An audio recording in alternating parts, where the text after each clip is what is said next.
Hello! Stellaris 4.0 is not very good. Here's me learning that over the course of 3 entire edited campaigns, all recorded in one video because the game's not great at the moment. Anyway, I hope you enjoyed. There are timestamps in the description. Sorry, not in the description, in the pinned comment, which should tell you where each of the 4 different campaigns that are contained in this video start. Enjoy. I think there's some fun stuff in here, even though the game is bad right now, unfortunately. Speaking of someone who's very much enjoyed playing Stellaris in the past. Anyway, on with the show. Hello everybody, and welcome back. I'm Cam Christo, and this is another full Stellaris edited campaign. This is my first campaign on 4.0. I don't have the Biogenesis DLC, I'm getting it tomorrow. So instead, let's play as some robots. We're going to play on Grand Admiral, on a huge map, a cartwheel map, which I think looks like it could be interesting, with all the crises are able to fire. And let's do something I've never done before. Let's play at 5x crises. I've played against many large crises in the past, but usually modded ones. We're going to go with all standard settings on growth. Tech cost down to 0.75. I think that plays a little bit nicer. Normal areas with no scaling difficulties. They're going to come right out of the gate at Grand Admiral. And what I'm going to do is I'm going to push back the end game year by 100 years. And that's designed to give me time to plan for the 5 times all crises. I think that'll be fun. These settings are all default. What else did I do? Oh yeah, no advanced AI starts, 15 empires. Should be fun. Let me show you the species and some of the megastructure settings when we're in game. We are running mods, like the Gigastructures mod, which you should be able to find a link to a list of the mods that I am running in the pinned comment. In a previous game, playing with Gigastructures, which is of course one of the mods that we're running, I beat the maxed out Eternum. I don't know if 5x crises are going to be easier or harder. Maybe I could Google that actually. Like, what is an equivalent crisis strength to maxed out Eternum? Let me work that out and then see if I can tweak the settings to have a similar level. Actually, slight change of plans. But first, let me tell you about our empire. We are the Seekers, the Chokantori people of the Seekers, as named after my recent CK3 campaign. And we are a Gestalt consciousness. There's new ascension perks paths for machines, I think. We have Rapid Replicator, 20% assembly speed, and OTA updates, Empire size from pops down, and automatic resettlement chance up, which will be good, and waves unity cost for drone resettlement, which is good because I think resettlement is going to be a lot more important than 4.0. I'm thinking, but I haven't played it. So we are on a primal world, by the way, which is cool. We'll take a look at that in a minute. The machines, we're adaptive frames, which is interesting. So auto modding traits automatically adjust to better suit the job a pop is currently working, which is interesting. Adaptive frames picks the modifiers from this trait list. Does that mean I don't need this perk? I think that might mean I don't need this perk. I'll look into that and then I may just quickly restart. But let's go through the intro first. We are bulky for housing use, job efficiency for influential jobs, down, and high bandwidth, more empire size from pops. This obviously is one of the ones that's a priority to get removed. So UI repeatable extension tonic default categories is 16. We will have 4 more, and we will be playing with the Giga Structures mod. And so the change of plans I mentioned is we're not playing with times 5 endgame crises. I think they will be too easy because I have already beaten Omega Eternum, who, according to the Gigastructures Discord, are approximately equal to like times 75 crises. So we need stronger than that. So let's play against the Blockats. I have never fought the Blockats. They start with 6 fleet with 1 billion fleet power each. How big will this be? A Blockat willingness at -100. Balanced for use with too many powerful mods, which I don't really have beyond Gigastructures. So let's just see how that goes. They can spawn either 100 years after endgame date or after Eternum or a crisis has been defeated. Let's play with regular Eternum as well then. And then we can defeat Eternum to trigger them if we want to, excuse me, if we want to have them earlier. That sounds fun. Yeah, we're not going to have these, who I've never played against, and the Fallen Empires are just on regular.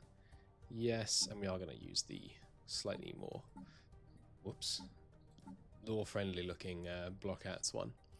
Cool. Unique systems are all enabled. The core has Eternum.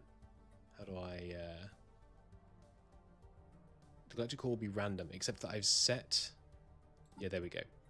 The galactic core will contain Eternum. If you don't know what any of this means, by the way, I should, I suppose, give you a bit of a backlog, backstory. So the center of the galaxy, which we can see if I move some of these things out of the way, will contain this mega powerful Fallen Empire. It's like the Fallen Empire to Fallen Empires, basically. And then once we beat them, these turbo blockouts are going to show up. And we're using the default endgame date. Usually I push back the endgame date, so we might get completely annihilated. We'll see. We'll see. We are using this. Let me set some of these other settings. There we go. So we can build as many as we want of all of these structures, and I'm interested to see that many of these have been disabled for 4.0. I really appreciate a mod that updates and then disables a bunch of content rather than just delaying the update. It's good practice. I like it. Well done. Thank you.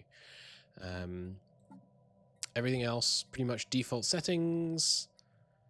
Yes, we can have behemoth planetcraft fabricators. No. Those require that we do that. Event Horizon offset facility is allowed. What is this? One AI can build it? Sounds good. Cool. And then some optimization settings. And yes, as part of our origin, we have this. We're in the south. Nice place to start. Looks good. An ancient crater archaeological site on our capital world, which is only size 20, which is not ideal, but that's okay. Not the end of the world. And yes, because it is a primal world, we get this 10% more planetary infrastructure cost, 10% less habitability, but that doesn't matter for us because we're machines, so we have 100% habitability, and 4 extra generator districts, which I think will be useful for us. Excellent. So, what's the plan? Build up as fast as possible. I think vassal spam has been nerfed massively, so we probably won't be able to just kind of own this bit personally and have the whole rest of the galaxy as vassals, but we'll see how it goes. I'm also playing with astral planes and storms, whatever the storm ones are called, for the first time ever. So we will see how those play out for us. The Seekers set off into the galaxy. Okay, I tweaked a few settings, and we're now actually over here in the east. There is an astral rift in our system. Where is that, by the way? Oh, that looks pretty cool. Look at that thing. Space pouring into it. Very cool. We're over here, and we have a super habitable world. I thought about how difficult the blockouts are going to be, and was like, you know what? I didn't pick super habitable for once, because they're a bit overpowered. Forget that. We need a super habitable world. So here we are with our vast planet. Should be good. The blockouts are going to spawn 50 years after the endgame date, which I pushed back 50 years. So 2,500 is when we expect the blockouts to come pouring out. Or if we defeat Eternum first, then they will spawn. So let's get preparing. Well, that's convenient. The CyberX are our precursors, which I didn't even force. Very nice. I looked at the camera just then. I'm not even on the camera. There we go. Now I can look meaningfully at the camera when I'm telling the truth. CyberX we do have. Nice. That should be useful. Beginning to expand a little. Just trying to get to grips with this new system. I feel like it's much less intuitive, the whole hundreds of jobs. And the fact that when I go in here, unless I'm missing something, I can't see from where the jobs come. Like, if when I'm looking at these, why are there 320? I mean, I know I can go to here and like add the numbers up, but does it not say here? It really doesn't seem to, which is a bit frustrating, but we'll work it out. We'll work it out. I think it's a good change overall, especially if it does make the performance improvements that it allegedly does. We've automated crime management, by the way, which I saw as a tip on another YouTube video. Which one was it? I can't remember, so I can't give credit, which I feel bad about, but never mind. Exploring way ahead of where we're able to colonize, just because I'm trying to get to grips with the local lay of the land.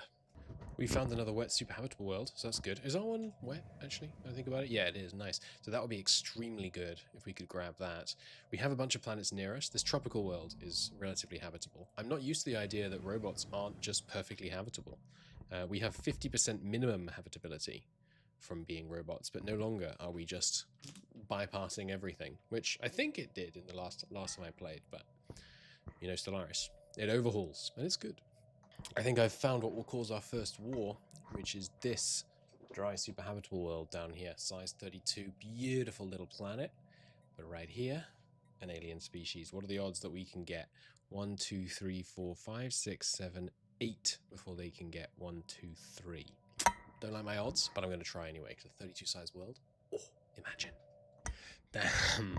I think I may have made a mistake going with non-scaling on the AI. That's kind of bonkers.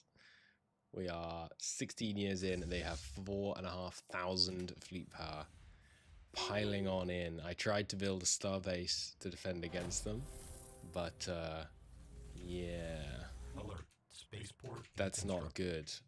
I mean, we could try. Where is the fleet going? It's not immediately targeting this, so we might still get this system, but oh, it's not looking good. Let's soldier on. Let's see what we can do. Maybe we swear fealty to them. I maybe don't know if vassals are still as broken as they used to be, but it used to be kind of crazy easy being a vassal. Oh, and we have made contact at least. A foreign entity has decrypted archived Democratic Crusaders? Why are you so hostile then? Well, we're going to go with a nice friendly greeting for sure. Why were you so hostile to me? Interesting. Well, we'll get a spy network going, see what there is to see.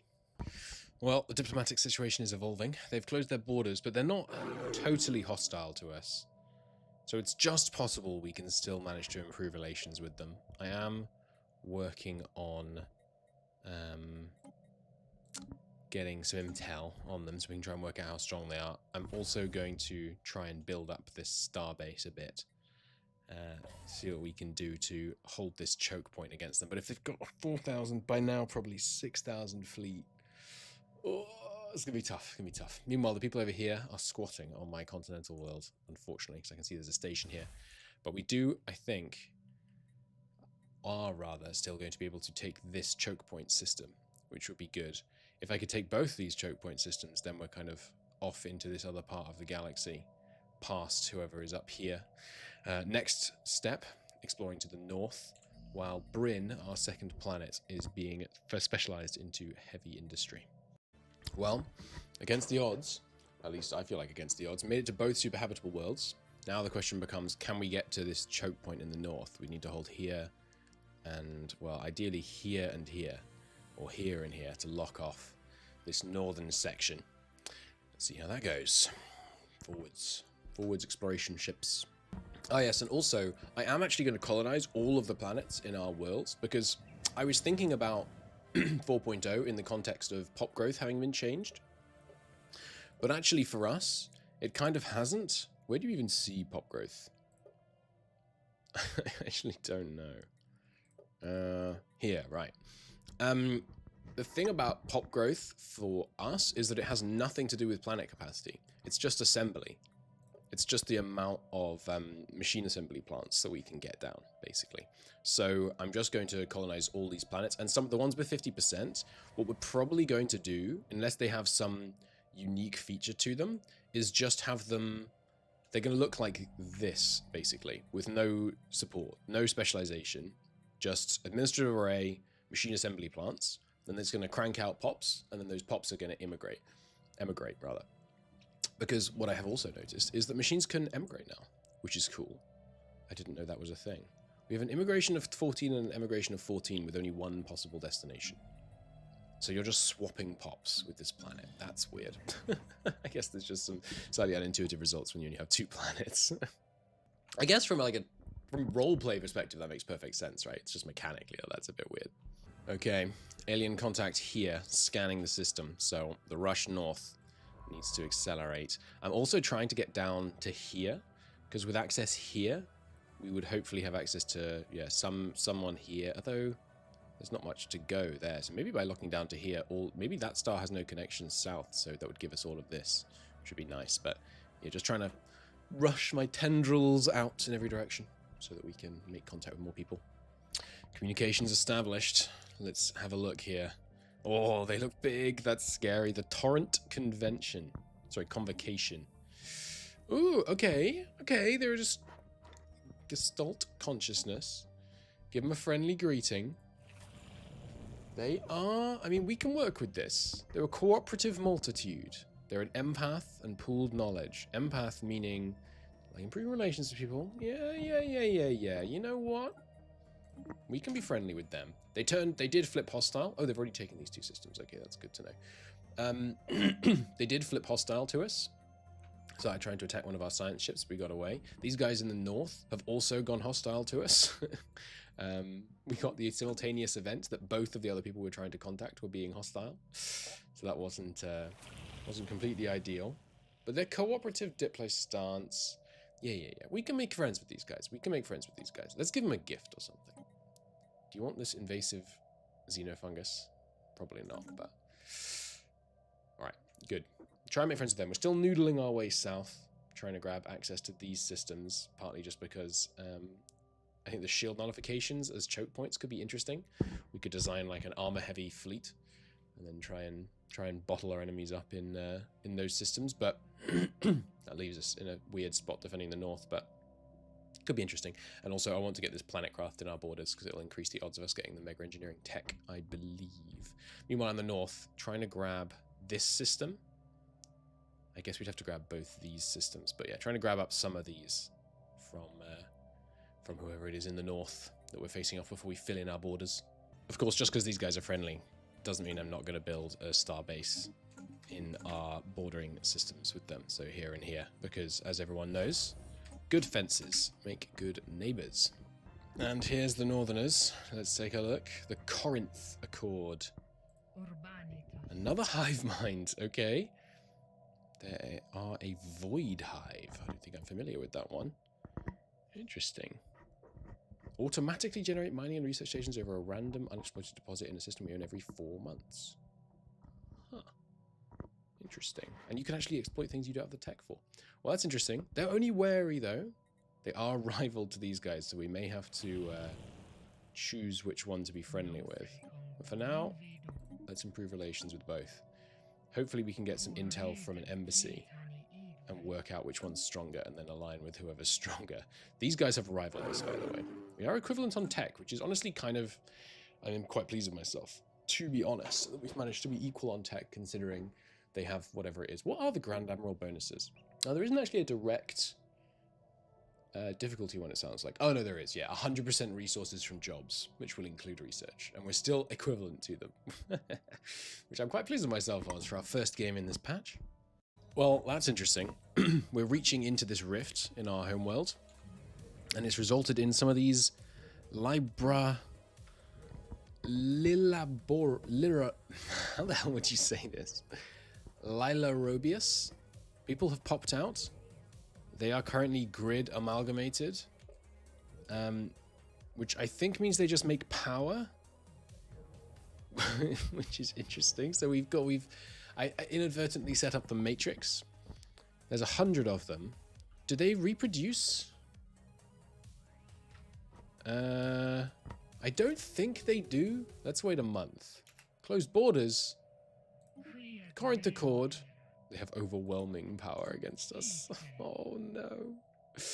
That's not good. We're already improving relations with them, but that's really not good. They don't like this border friction we've got here. They did manage to grab this system, which is annoying, because if I'd been able to grab that, we could have had all of these behind our borders, but we're grabbing both of these, which will up our border friction a bit. Oh dear. Well, we'll keep trying to improve relations with them, but it's looking a little dicey right now. How do I know they're overwhelming? I haven't got the intel to know that. That's interesting that it showed me that. Oh, I can see their diplo weight, though. What's our diplo weight? Oh, no. I think we may lose this campaign. Those guys are a bit lower. How are you doing? You're way higher. Okay, so we want to be your friends against the Accord. Sounds like. Cool. Anyway, so these grid amalgam people... Let me just check. Are they reproducing? Technological No. acquisition successful. Damn. That would have been really good if we'd actually just been able to get a bunch of organic pop growth on all our planets, on top of all of our, you know, assembly. That would be really good. They're obviously very unhappy.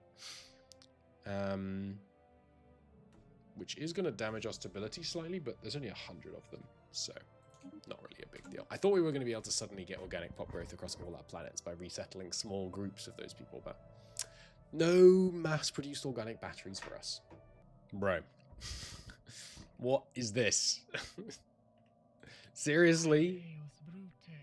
Last month it lowered by 28. You're going to give yourself 28 border friction. You bastards. I might actually give them these systems. Like back to... If I gave them all of these 4 systems, we could probably ward off conflict by lowering our border friction. I don't think I've ever done this, but intentionally giving up these Aloth Wonder. I can't give them Aloth for some reason. I guess because they don't border it. That's worth 10 trade deals. Are you kidding? I am tempted to do this because they're not that good, these systems. They've cost us some influence to take, and I would like the black hole with the L gate. I would like the black hole, but I think we can't fight them right now. They're way, way stronger than us. So I think we do give up these systems temporarily. Oh, I didn't talk about it at the time because I was just going to talk about it when it happened, but we got the military build-up alert. Oh, not the, what's it called? The planning on declaring war alert from these guys. And then it's gone away. They're not declaring war on us. Because they could totally beat us. They have 7,000 fleet right on our border. It's a little scary. I'm frantically upgrading this starbase. We would be able to inflict some heavy casualties with this starbase, but the fleet is moving south as quick as it can. We're upgrading it as quickly as we can. But, it looks like they might have changed their mind, which would be nice. But it might be they've just gone away because they're just about to actually do it. I don't know. Nice. So I got some planets set up the way I want them. So, Chris, I'm not sure how you say that. Cressreb here is just emigrating, basically. The only function of Cressreb and Heart is to manufacture pops, which then emigrate to other planets where they're actually needed, which is good. Bryn here is cranking out alloys for us as we desperately try and prepare for the inevitable eventual assault of these southerners. Those are cool looking ships. Still upgrading this as fast as we can. We need to add some more defense platforms to it. It's a pretty beefy platform now. And we're getting a shipyard next door so that I can have the ships upgraded all the way and ready to go without having to go up any slots on this shipyard. We'll see. We'll see. Of course, we have a problem. We've also now got a new border with them down here, which I'll also need to start fortifying. But as long as their big fleet is here, I think their intention is to attack in this way. We also did successfully manage to repair relations with the north by our little land concession. We now only have 2 connections. I do need to grab this system and this system though, just so they don't pull the same nonsense again. Oh, damn it, they did it again. That's a problem. That's a real problem. Especially because they're the powerful one. 1,700 base diplomatic weight. 1,200. Maybe with us and the Corinth Accord together, we'll be able to take out the torrent convocation. Especially if we could get these northerners on the side. That would be good. Here, have communications so that you know about these lot. And then hopefully you'll dislike them and we can get a 3-way pile up on the torrent. Oh, nice. So this event has given us a new system here. The connections from which give us much faster access down to the south. Oh, but they also mean that these guys can get access to my capital without going via the choke point system. No. That is inconvenient. Alright, we're going to need a second starport. Damn it, if only we'd got this system. 2 jumps from their capital would be asking a lot, though. Damn, okay. There's positives and negatives to that one. Also, I'm doing a little trickery. We have resettled a whole load of people to this planet. And now it has the level 2 government building, which gives more replicator jobs. Gave plus 200. Oh, wait. Is plus 200 the same as the level 1? Oh, it is the same. So that was a complete waste of time and effort. Nuts. What does it actually give you then? You get more housing, more amenities, more defense armies, more logistics jobs. Damn. Okay, well, that was stupid and pointless, but never mind. I thought we could get more replicator jobs by moving pops around and getting everything to a higher level, but oh well. Ooh, well, an opportunity. These guys, my homeworld just blew up, which is presumably going to seriously damage them. Maybe they will be able to either come around to our perspective or be attacked and defeated. That's a good step, though. They're our rival, right? We can't because they have overwhelming power. Uh-oh. Apparently they're planning on declaring war on us again. That's not ideal. I just moved my fleet out of position. Go back. Damn it. And now we have 2 places they can attack. Well, 3, counting this practically undefended one. No, that's not good. And the game crashed and we're back in time. I'm not sure how far. I think like 4 months. But I guess I'm going to redeploy this fleet slightly earlier than I did last time. Okay, war is still brewing. I'm frantically trying to make friends with these guys in time. Because they still have overwhelming fleet power. They've got 10,000, well, close to 12,000 arrayed right there. We do have the 8,000 fleet power defensive platform thing, which, you know, that puts us at 11. So we might be able to hold them. But the problem is they could just go this way and then wreck our shit all the way to the capital. So we'll see. That's not ideal. They want to seize our choke point systems, all of our bordering systems, and they want to subjugate us. We were 9 opinion away from getting these guys to come and form agreements with us and stuff. We probably wouldn't have been able to get them into the war, but 9. Oh my goodness. Okay. Well, we could still win the war. I don't think it's likely, but we could win the war. We can't vassalize them. You have to have actual cause ability even to add those in. Well, we're trying to humiliate them. So let's see how this goes. Yep, that checks out. They're going east. They're going to go here, where we only have the 4,000 fleet power. Now, do I send my 8,000 fleet power fleet in to try and assist in the defense? Because they've got 10. I tried to build this up a bit, but we just haven't had enough time. Oh, they're going to go for the capital. I don't know what we can do here. We may end up losing this war, getting subjugated, which is not a big deal necessarily, but it's so annoying that we're losing these defensive stations because we spent so many alloys on them. Well, we killed some corvettes and a couple of destroyers, but it's not the best. It's definitely not the best. They have split their forces before they repaired. So if we jump back in here, take this station back real quick, and then chase down the weaker one, it's not impossible that we could get a victory here. Spaceport deconstructed. They're already up to 5,000 though. It's tough. It's for sure tough. I wonder, can I see their ship types? Have they got shields? They have some pretty big shields. But I did actually put shields on my ships as well, didn't I? I should have made my ships all armor and then tried to make them fight us here. Well. But this fleet is going south, and we have managed to engage them here. This seems like a fight we can win. Oh, win handily. They are now on their way. But if we can win this and then get the heck out of Dodge before they engage us. How long is it going to take them to spool up? I forget how many days it takes. Come on. Oh, it's going to be really close. Come on. Come on, please. Don't engage. Don't engage at this range.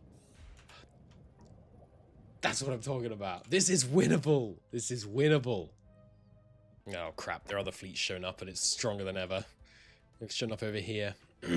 But this is an ocean shield system. Oh, but I'm never going to be able to get a fleet over here, am I? It would take these guys an absolute age to move over here. 3 years. Sorry, 4 years. Well, between the two. Oh, that's not good. We're upgrading to this armor class Corvette, which has lasers because they go better against armor and only armor. My thinking is if I can get them to fight me here, then we should shred them. But they are currently going to probably go and move and start bombarding this world. At least it's not a very important planet for us, which is good, but they're definitely going to take this planet now. Their war exhaustion is still higher than ours, just because the fights that they've taken have given them more. But we'll see. God, they have 3 fleets. There's the 7,000 here, 5,000 here, and a 4,000 here. They're probably going to go join up with the 5,000, which I can't really allow. But we haven't finished swapping over. I have to take the engagement. I don't... Oh, we're not even going to be there in time. No. Okay, well, just keep upgrading to the armor class. Maybe we can take a fight here. Spaceport deconstructed. There's UV lasers. I mean, that's actually exactly what we need right now. Let's get a better reactor as well. Let's see if we can take out our own spaceport with our armor-based ship. It targets armor more potently. Oh my god. It's terrible. We're going to lose so many ships. Hopefully at least a lot of them are disengaging. Is the enemy fleet coming back? It's not. They also occupied this planet, by the way. Oh my god, we're being shredded. I think we're going to narrowly win, but at such cost. Oh, this is bad. This is very, very bad. Quick. More alloys, please. Oh, we're not even going to win. And these guys are on the way again. Oh, no. Can you retreat in Stellaris? I forget. I don't think... Oh, you can. Okay. Oh, that's not good. That's really bad. How many do we actually lose? Oh, more than half. All right. We can't win this war right now. So we're going to have to surrender. Damn. The worst possible outcome indeed. Oh, that's so bad. Can we still have negotiations with these guys? We can potentially. Oh, that's really bad. So what does our vassal contract look like? Let's see. How does this work again? Where do you even see that? I forget. Here it is. Okay. So we can't propose a change for 60 months. Integration is prohibited. Expansion is regulated. Oh, that sucks. We only join their defensive wars. Then you join our defensive wars, independent census, and they're going to put a holding on us somewhere. Now, monthly loyalty is tanking.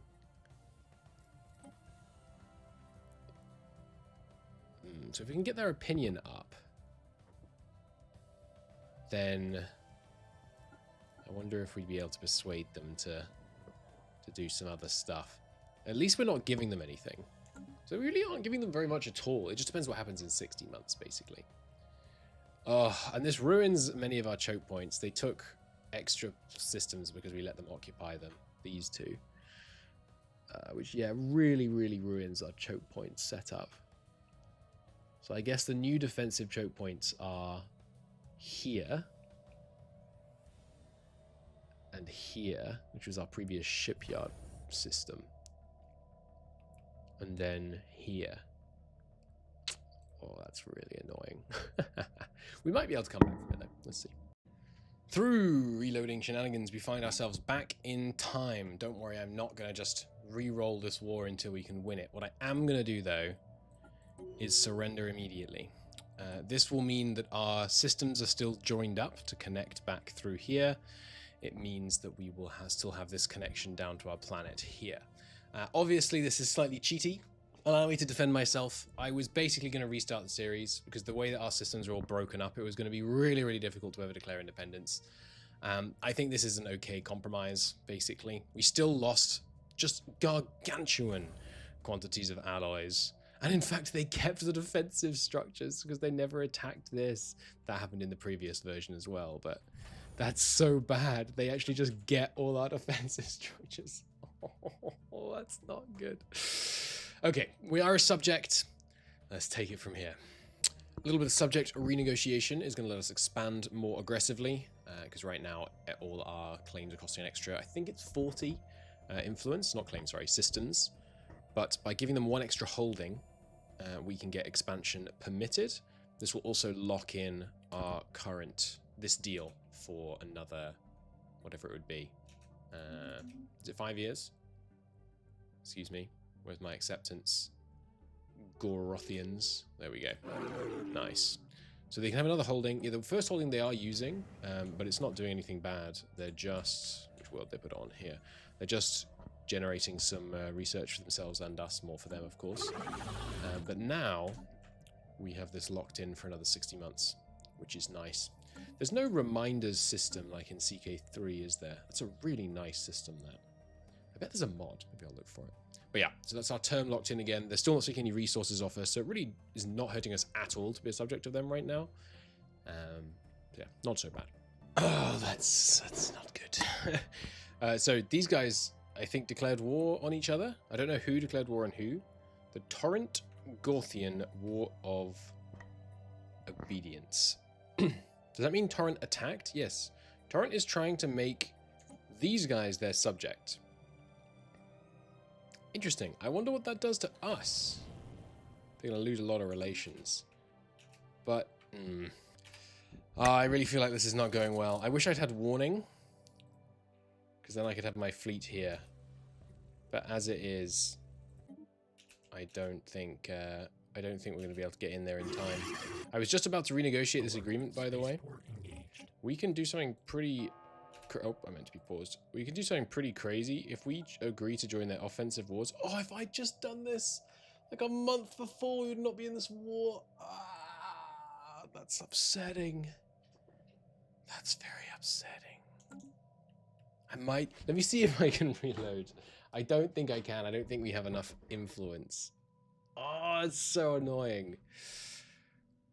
I could have offered to only join their offensive wars, which they actually prefer. For some reason. That's plus 88. This is plus 28. Oh, that would have been so good.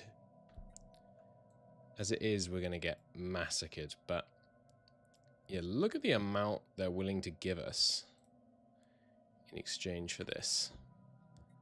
There was something else we must have given them. DNA tithe. What? That sounds cool. Wasn't this the... They agreed to this a moment ago. We need to dial it back a little bit. Get a bit more basic out of them. Yeah, so 15% research boost, 20% basic, and 10% advanced. It's pretty good. And we no longer have to join their defensive wars. Alert.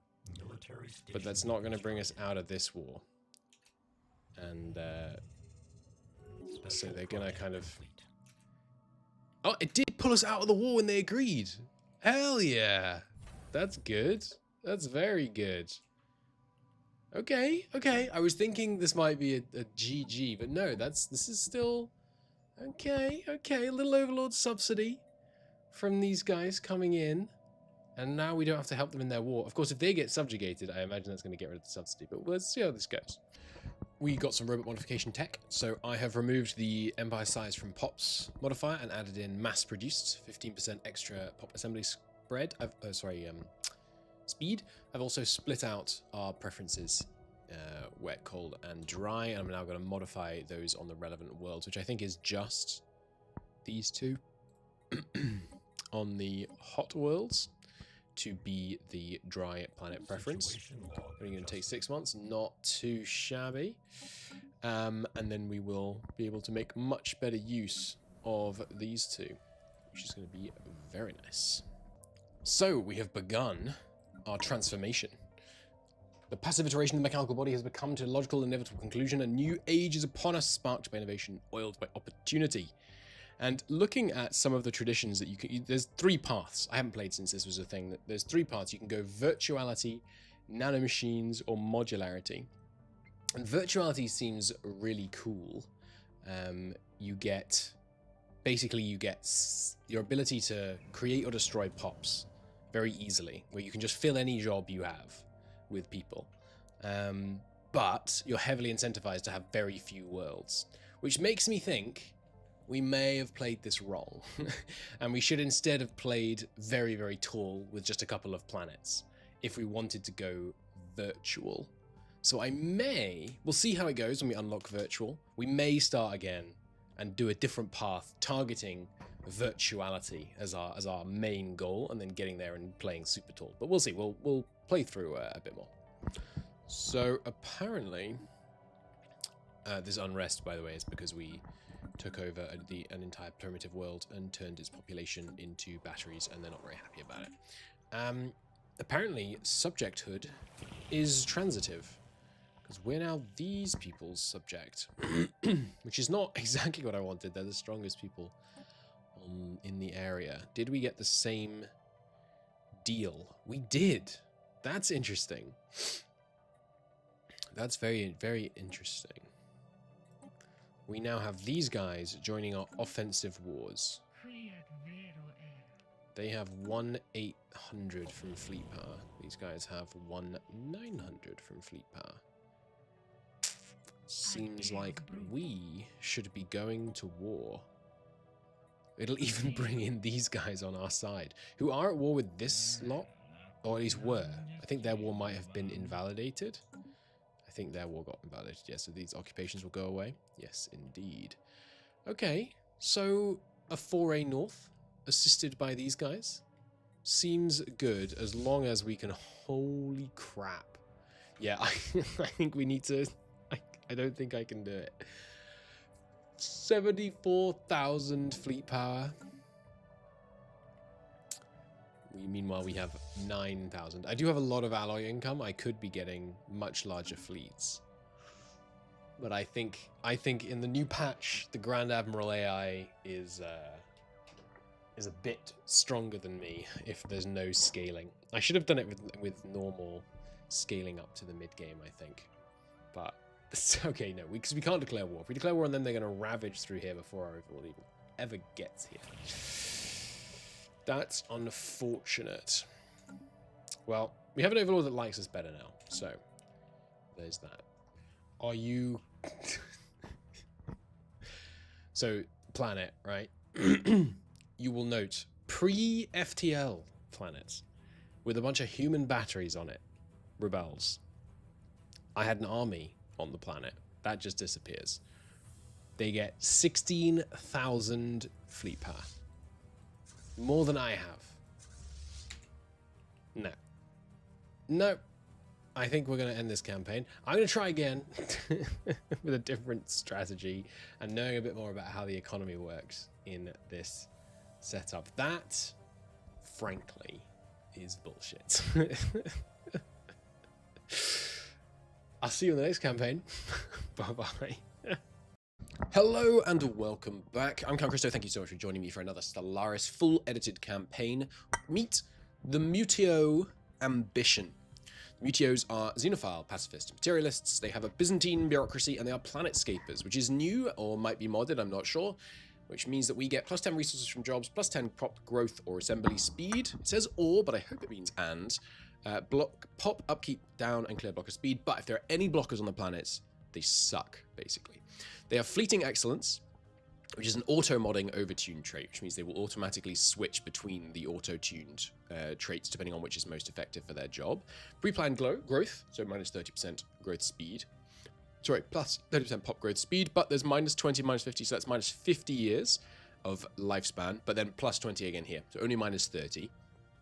Incubators, between plus 30 and minus 10 pop growth speed, inversely proportional to the number of pops on a planet. When there's less than 700 pops on a planet, you get plus growth speed. When there's more than that, you get negative. Now, my intention, and I don't know if this is going to work at all, my intention is to basically have spawning grounds. Loads and loads of almost empty planets with, you know, that are, in roleplay purposes, full of incubators, breeding pops that all get migrated onto the core worlds, and then the core worlds, we do what we can do. They're deviants, and they are repugnant. So let's take a look at the world we're going to play in. Elliptical, Grand Admiral, huge, 0.75, of course, all the normal stuff. But this time, unlike my previous game, we are going to do scaling. Only 1.5 crisis strength, but we are triggering all crises. Normal on all of this stuff. Maxed out Pre-Sapient, though, because I really like interacting with the Pre-Sapients. And then endgame year pushed back a little bit because of what we're intending to do with the endgame crisis stuff. I might turn down the number of AI empires slightly, just slightly, to try and improve performance a little bit. Yeah, all right, rock and roll. Okay, actually, after a quick test, I think incubators is not so good. We're gonna go with rapid breeders as well. We might mod in incubators later, but we'll see how that goes. Also, fun fact, if you do what I was planning on doing, pre-planned growth, fleeting excellence, plus spliced adaptability, that means that all of your leaders die within the first month, and you cannot recruit more, because all the ones you would recruit in the recruitment menu also die, at which point it's not possible to explore.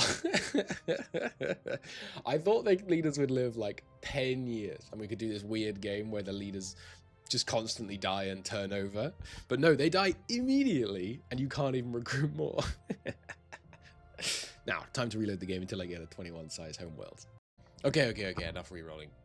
we got a 19 size homeworld and we got a 20 right next to us. That'll do.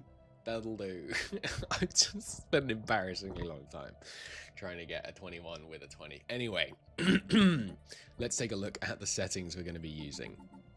AI spends the same as us. We are rocking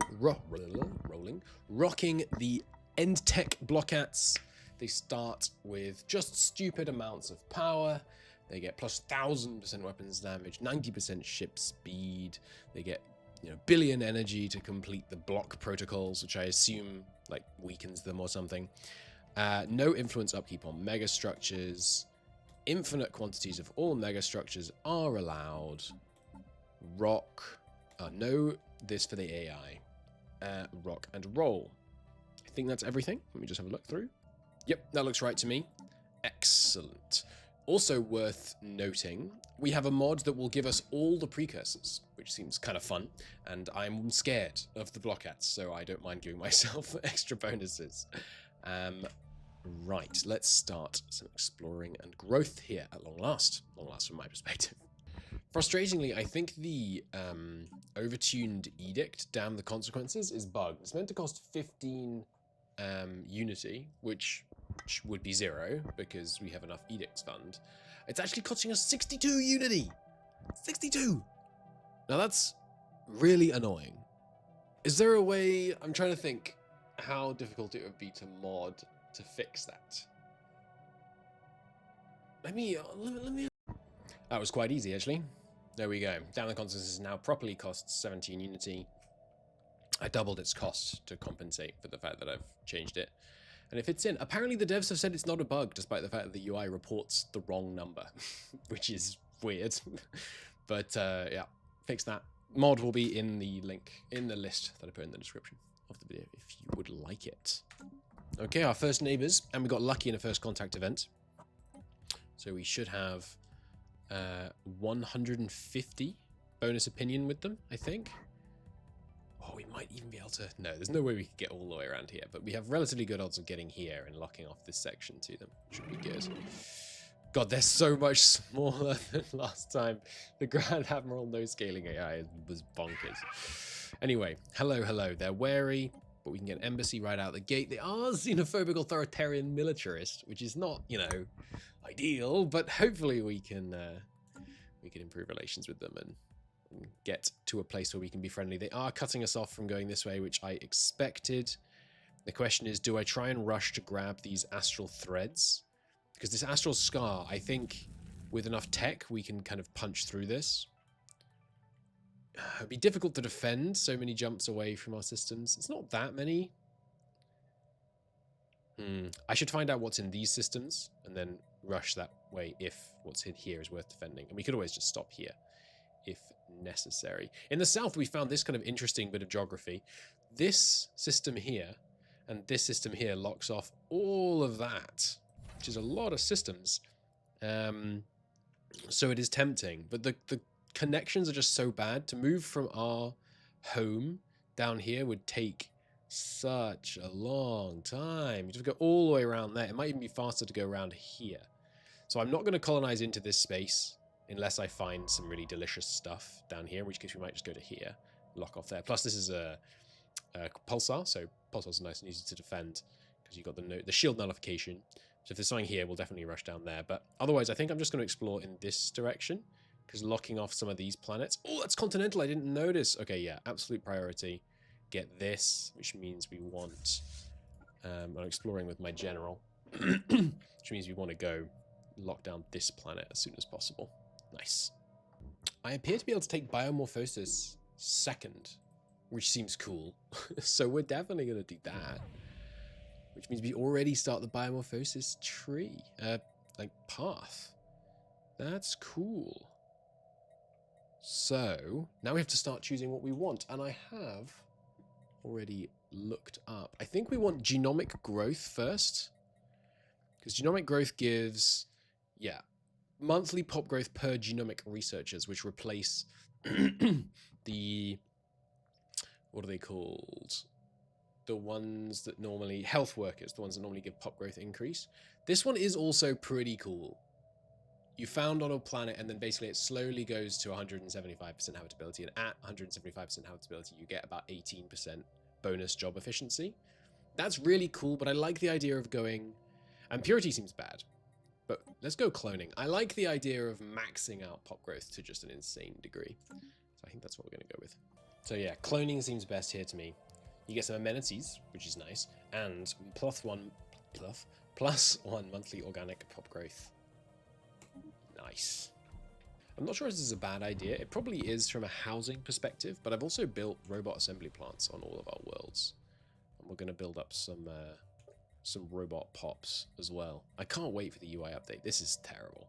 But the robot civilians, I've modded them such that they are faster to produce, basically. My thinking being, we just crank out a bunch of them and then we could later potentially tweak them to better align with what we want them to be in the fullness of time. Oh, we're out of consumer goods. Whoops. And here we are. This is my master plan. I have no idea if it's going to work, but we will master cloning, which means we get biochemical composure.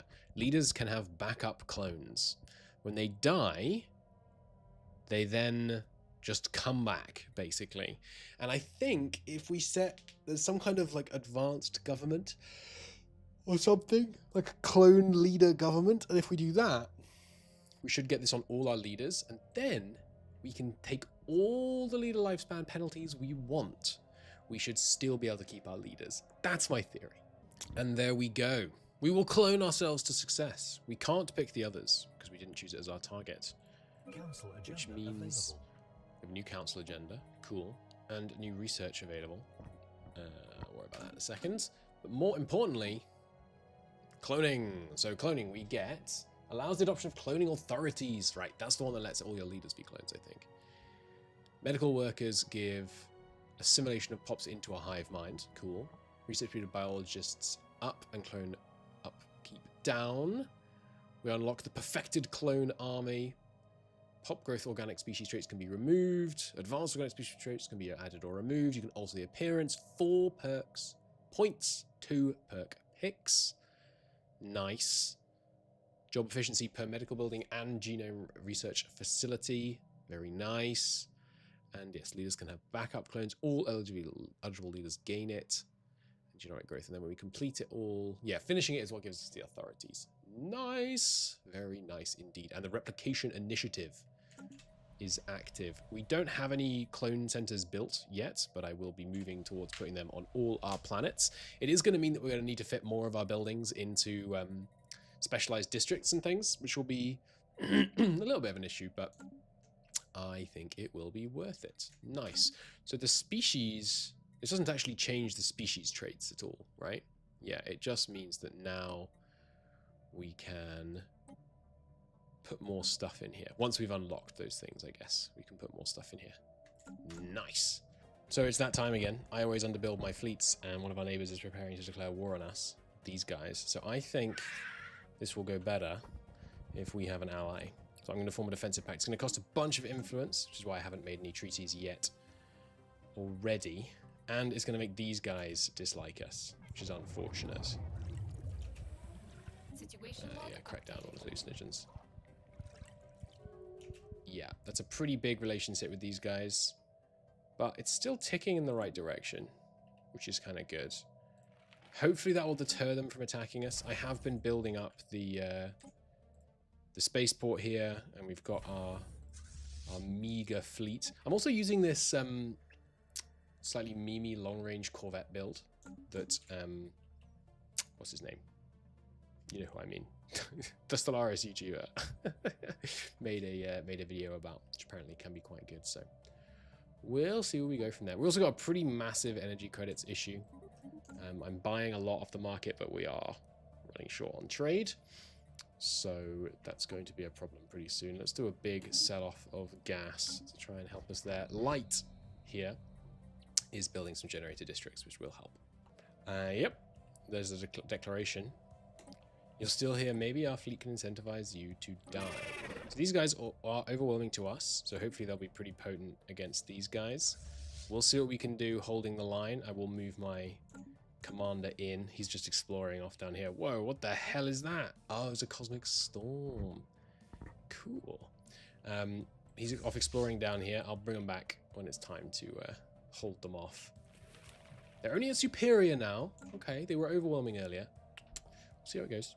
They never attacked us, and it's taken them so long that our allies have arrived, and they're going to go and attack them. So we're just going to sit behind our lines and watch the fireworks, I think. Let them fight. I love it. I love watching the AI kill themselves over me. It's glorious. Well, this Ascension perk, which I'm not sure which mod adds, but seems kind of perfect for us. All block removal techs means that we're not going to get the penalties from not having block removal tech on planets that we haven't been on before. 15% housing is good for pop growth, and 15% amenities. Hell yes. Conquer the nature. Technology knows no limits. Plus we get this, which lets us add max resource districts and housing through a decision.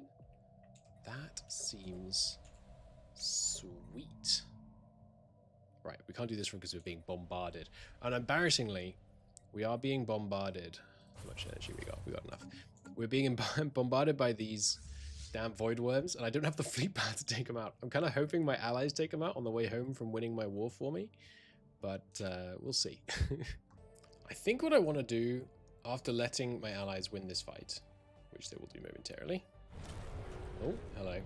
Void worm enzymes. We'll deal with that in a second. After letting them win this fight, just to do some more damage, we can now status quo. And because I chose the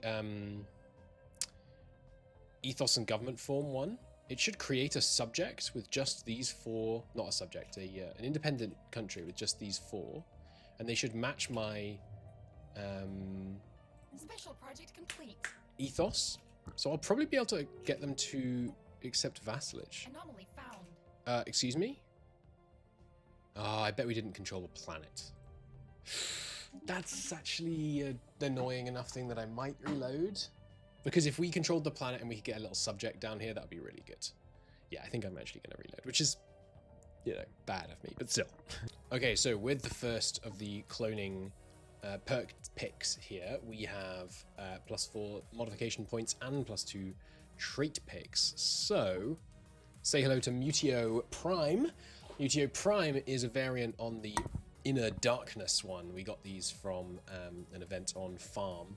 So they produce a little bit of, dark matter, which is pretty cool. My thinking here is we also give them exotic metabolism. Exotic metabolism costs 0.125 exotic gases per 100 pops. So we can afford to apply this right now to like 8,000 pops or so. 25% growth speed, 25% habitability. Then we give them splice adaptability, plus 20% habitability. Then we give them fertile, 30% growth speed. So stacked all together, we get 30% growth speed here. We get 30% growth speed here. We get 25% growth speed here. And they're super able to handle other planets. Now, if we can, I don't think we can, but I would love to say that you can't make leaders, but I don't think there is a way to do that, unfortunately. Never mind. What does this mean? Ultimately altered to match the default template. I wonder if you can, yes, set as default. Being able to will be affected. That's fine. This is the default. Can I make you integrate into this species, into this default? 25 per month on average without having to spend the stuff? That seems good. I assume this doesn't work for you, but let's try. Cannot because of inner darkness. Yes, okay. Didn't think so. But these guys are integrating naturally, 25 a month by default. And I think more because one of these, maybe it's only for...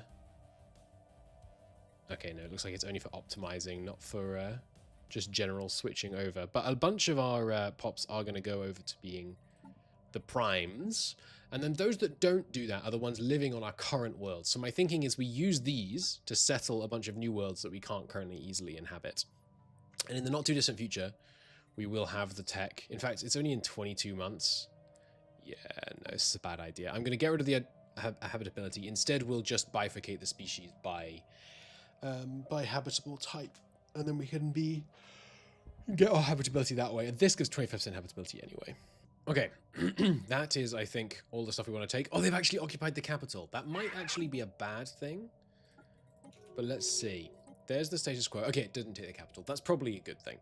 So now A, they're trapped in the bottom half here. And B, welcome to the world, Sigmatian Alliance. Let's have an embassy, my good friends. Let's have you become my subject, is my thinking. And even if you don't, by being friendly with them, we now have access back into this part of the galaxy, which would be good because we want to try and border as many people as possible. Although this lot are a little aggressive, xenophobic authoritarians. You know, who does that remind you of? Not the kind of people you want as neighbors, I hear. What is that? Mysterious stone. What the heck is that? We have no understanding of what this is. Excellent. Bring it immediately into our kingdom as fast as possible. Yeah, so we need 50 trust in order to propose subjugation. Excellent relations or 50 trust. Okay, so first off, just start giving them stuff. And second off, let's get some relations going. Plus 0.25 a month, 0.75 a month. Will cost 1 influence a month, but I think I'm going to spam deals with them to try and get them to be our vassal before their economy can recover from being occupied, so they're still willing to become a vassal. That's the theory. Oh, they fixed it. Proposed subjugation, recently liberated. Humbug. That's unfortunate. That's very unfortunate. I think we have to break all our agreements with them. I guess we break just enough to try and keep them happy. If that wasn't the case, and we gave them, you know, independent diplomacy, you can expand, that's fine. You don't have to join my conflicts. I'll join all your conflicts. I don't need any holdings.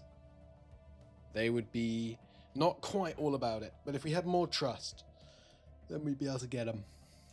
Shame. Meanwhile, we have a Mutatio Prime Tundra species with a whole 3 pops, but that's enough. That's enough to send out a whole bunch of colony ships. There are 2 going down here. We're not sending one up here. Where's it gone? Here. There is a Tundra world here, but I can't remember what happens when these people get full, you know, empire status, and they are about to do that. So we'll probably get that world off them in a minute.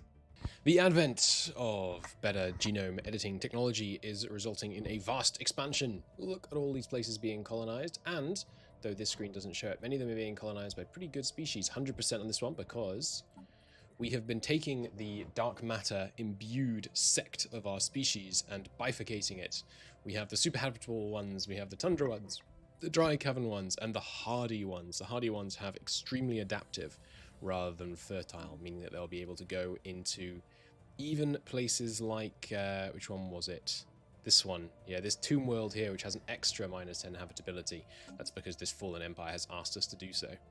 Or was it this one? No, sorry, it was,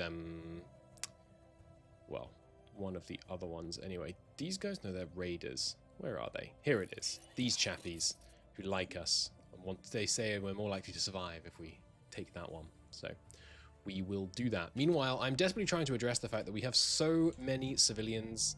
It's embarrassing. I'm trying to fill up all my jobs and all my worlds. We are just about to get a tech that we got from a Ascension perk. This is going to be very good for that. Way, way more max districts available on the home world, which I will be able to power into getting some more bureaucrats and scientists. We should also be moving away from having civilian industries on this planet, but I just can't afford to do that yet. We don't even have the what's it called? Down the consequences active right now because we just don't have enough food. But Yard here is going to be food specialized, and one of the other ones, yeah, Farm, is also somewhat food specialized. I should probably give this the agricultural focus now that I think about it, but not yet, because the decision on here to boost up the districts is going to cost quite a bit of minerals. Apart from that, diplomatic situation, yeah, still friendly with these guys even after we broke off a bunch of our things. We've kept the research agreement to keep the trust high there. Plenty of trust with this guy to our north. The problem with him is that they are militarists, so I think Federation with this lot seems wise. Ooh, and they're winning a war against these guys. Okay. Interesting, interesting. Well, all the more reason to buddy up with these laddies. And I am preparing to leapfrog past the liberated guys here so that we can keep exploring a little bit around this side. Oh, galactic communities formed. So here we are. There's more people than that, though. I guess, I can't remember what happens when you join the galactic community. I guess people that choose not to join a little bit later or something like that. Can't recall. Well, I don't think I particularly mind about the initial thing they start voting on. Our diplomatic weight is not going to be very significant. In fact, we can check how we doing. Oh, we're second, actually. Nice. Pretty good. Pretty good. I think these asteroid events are a little bit overtuned. So there's an asteroid approaching this planet, right? Funny story. This one too. Further funny story. This one too. Are you kidding me? We got asteroids coming at like every single one of our freaking observation posts. And now that we finally have the tech, I think it's time for a federation. It will cost us a bunch of influence, which of course is not ideal. An extra 7.5 per month. But being in a federation, I think, is definitely good. What is this? Mutation, trade. What's a good combination of those? Or ambition. The Ambition League. They will definitely accept. Let's do it. Now, I forget what controls the leader of Trade Federation. We are the first one, I believe. And we are currently losing some stuff. That's okay. Rotation succession type is costing us. Right, so right now it just starts on rotation. In order to get it to strongest, it's going to take some high centralization and stuff. But being in here is definitely good for now. And it's economy that's the most important thing. And now, one of the most powerful reasons for doing this, we get, yeah, Trade League. 50% earns energy credits, unity, and consumer goods, rather than just unity. Very, very nice. Let's see what that actually gets us in terms of consumer goods. Ooh, not bad. Not bad. 28. 28. And then the rest, obviously, is going to Unity, was already going into Unity. Very, very nice. Very nice. And now the time comes to start trying to persuade more people to join and probably reallocating some of our diplomats to increasing the thing here. We may need to buy some favors. If we can put that up to 40 years, we'll probably be able to keep it firmly under our control. Excellent. Very good step. Right, there we go. We now have some scientists. Look at these guys, the engineer, the physicist, and the sociologist. We have removed the automatic adaptation trait, fleeting excellence, but they now have elevated synapses, natural engineers, physicists, or sociologists, and they are erudite. And they have adapted augmented intelligence, which means versus our default species, they would get, what, augmented intelligence eventually? Yeah, so they already had the 10%, but that means they're gaining 50% efficiency on researcher jobs. That's kind of insanely good. Plus 50% to our research once we get those modded onto the relevant worlds. Very nice. Oh yes, and we also have Mutatio Industrial. Where have they gone? Oh, they're showing us the founder species right now. Whereby they get natural machinist added in and communal as well. So 25% for metallurgist and artisan jobs. They've been applied to kitchen, which is where we make why is this called kitchen? Oh yeah, because I was originally going to be making lots of food here. We're still making a fair amount of food here. This is where we make our alloys. So obviously that one has it, and farm, which is another food one, but mostly doing civilian industry these days. Nice. And there we go. Finally, we slowed down a bit there for a while, but we have backup clones. Cloning government reformation. Oh, we don't even have to reform. We embrace cloning as a vital part of our future. We get the Concordat multiplicity, which means leaders can have backup clones. Clone leaders have reduced degradation. I didn't know there was degradation. Penalties to effective skill level. Well, I hope it's reduced quite a bit, but clone leaders have reduced degradation and cannot have backup clones. Leaders can have backup clones. Huh. Okay, not quite sure what that means, but anyway. But 15% less empire size from pops is great. Resource output from factions is great. Yes, cloning is a vital part of our future. All eligible leaders gained the backup clones. So let's take a look here. Is it everybody? I mean, apart from the person we got from the Shroud and the unique leader, obviously. It is. Oh, it gives effective skill level +2. Nice. Replaced by a clone leader. Ah, so you only get 2 lifespans, I think, is what this is saying. That's not quite as good as I hoped. If clone leaders can't have it. Alright, well that's frustrating. We may have to go a different path. Or figure out something else that we can do, because my hope had been that we could just clone them over and over, thereby making it much less consequential the fact that we have all these many things. But once we get our tech up and running and we can start getting leader lifespan tech and things, it shouldn't be too bad. That's not an ideal turn of events. These guys are now at war with our ally, our Federation ally, which puts us at war with them. My hope is that they just focus on fighting our ally. What kind of war is this? Territorial invasion. So they're probably just after a couple of points. I don't think they have any claims on us. But I have very much not fortified my borders with them. So that's not ideal. We'll see what we can do about holding out. We have a lot of minerals stored. Alloys, I mean. That doesn't look promising, does it? Both their fleets immediately heading in my direction. Oh, this is very bad. We've done no military research for a long time. We have done no military research because I've been banking on the idea that we were friends with our neighbors. We had a buffer state and we were friends with our other neighbor. I did not consider that getting these guys in the faction would make them declare on each other. Oh, it's not good. Are their forces at least rushing to the front? Where are your forces? You have equivalent fleet power to me! That's bad. Where are their troops? I have vision on their whole lands. Are they between 2 stations? Where's your fleet? This is not good. Well, on the bright side, one of the 7,000 has turned away and is going the other direction. On the other bright side, At least this is up to a level 1 station.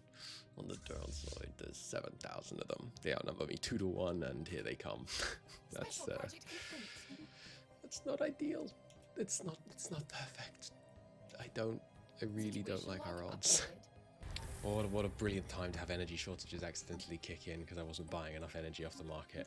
What perfect timing. Okay. There was a brief time skip. We went back in time by a few days, bought some energy, and turned on all the optional edicts that use gases and moats and things to buff up our fleet. Puts us up to 4,000, which is, you know, it's... Oh, and then the game crashed. Amazing. Okay. No crash, and we have everything turned on again, and we have the energy. We have our weird ass... Oh no, don't aggressively engage. Don't aggressively engage. We have our weird ass artillery corvettes with level 1 freaking weaponry. That's so bad. Oh, it's not good. I'm hoping the spaceport can tank for us. Now attack them. They're in the fight. They're keeping a distance, which is good. They're doing a fair amount of damage. They're not fast enough. The idea is that they stay out of range, but they're not fast enough. And the spaceport's already lost. Oh, this is really bad. We're doing some okay damage to them though. And we have our fortify the border active now, so stuff is building relatively quickly. We will have to make a second stand, I think, but the question is, do we retreat?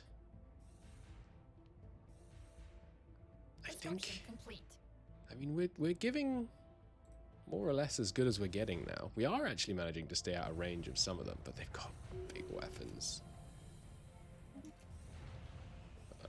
That's a problem. Should we retreat? We're disengaging. A lot of our ships are disengaging. I think we fight to the bitter end, hoping that we can just do some damage here, basically, while frantically industrializing elsewhere.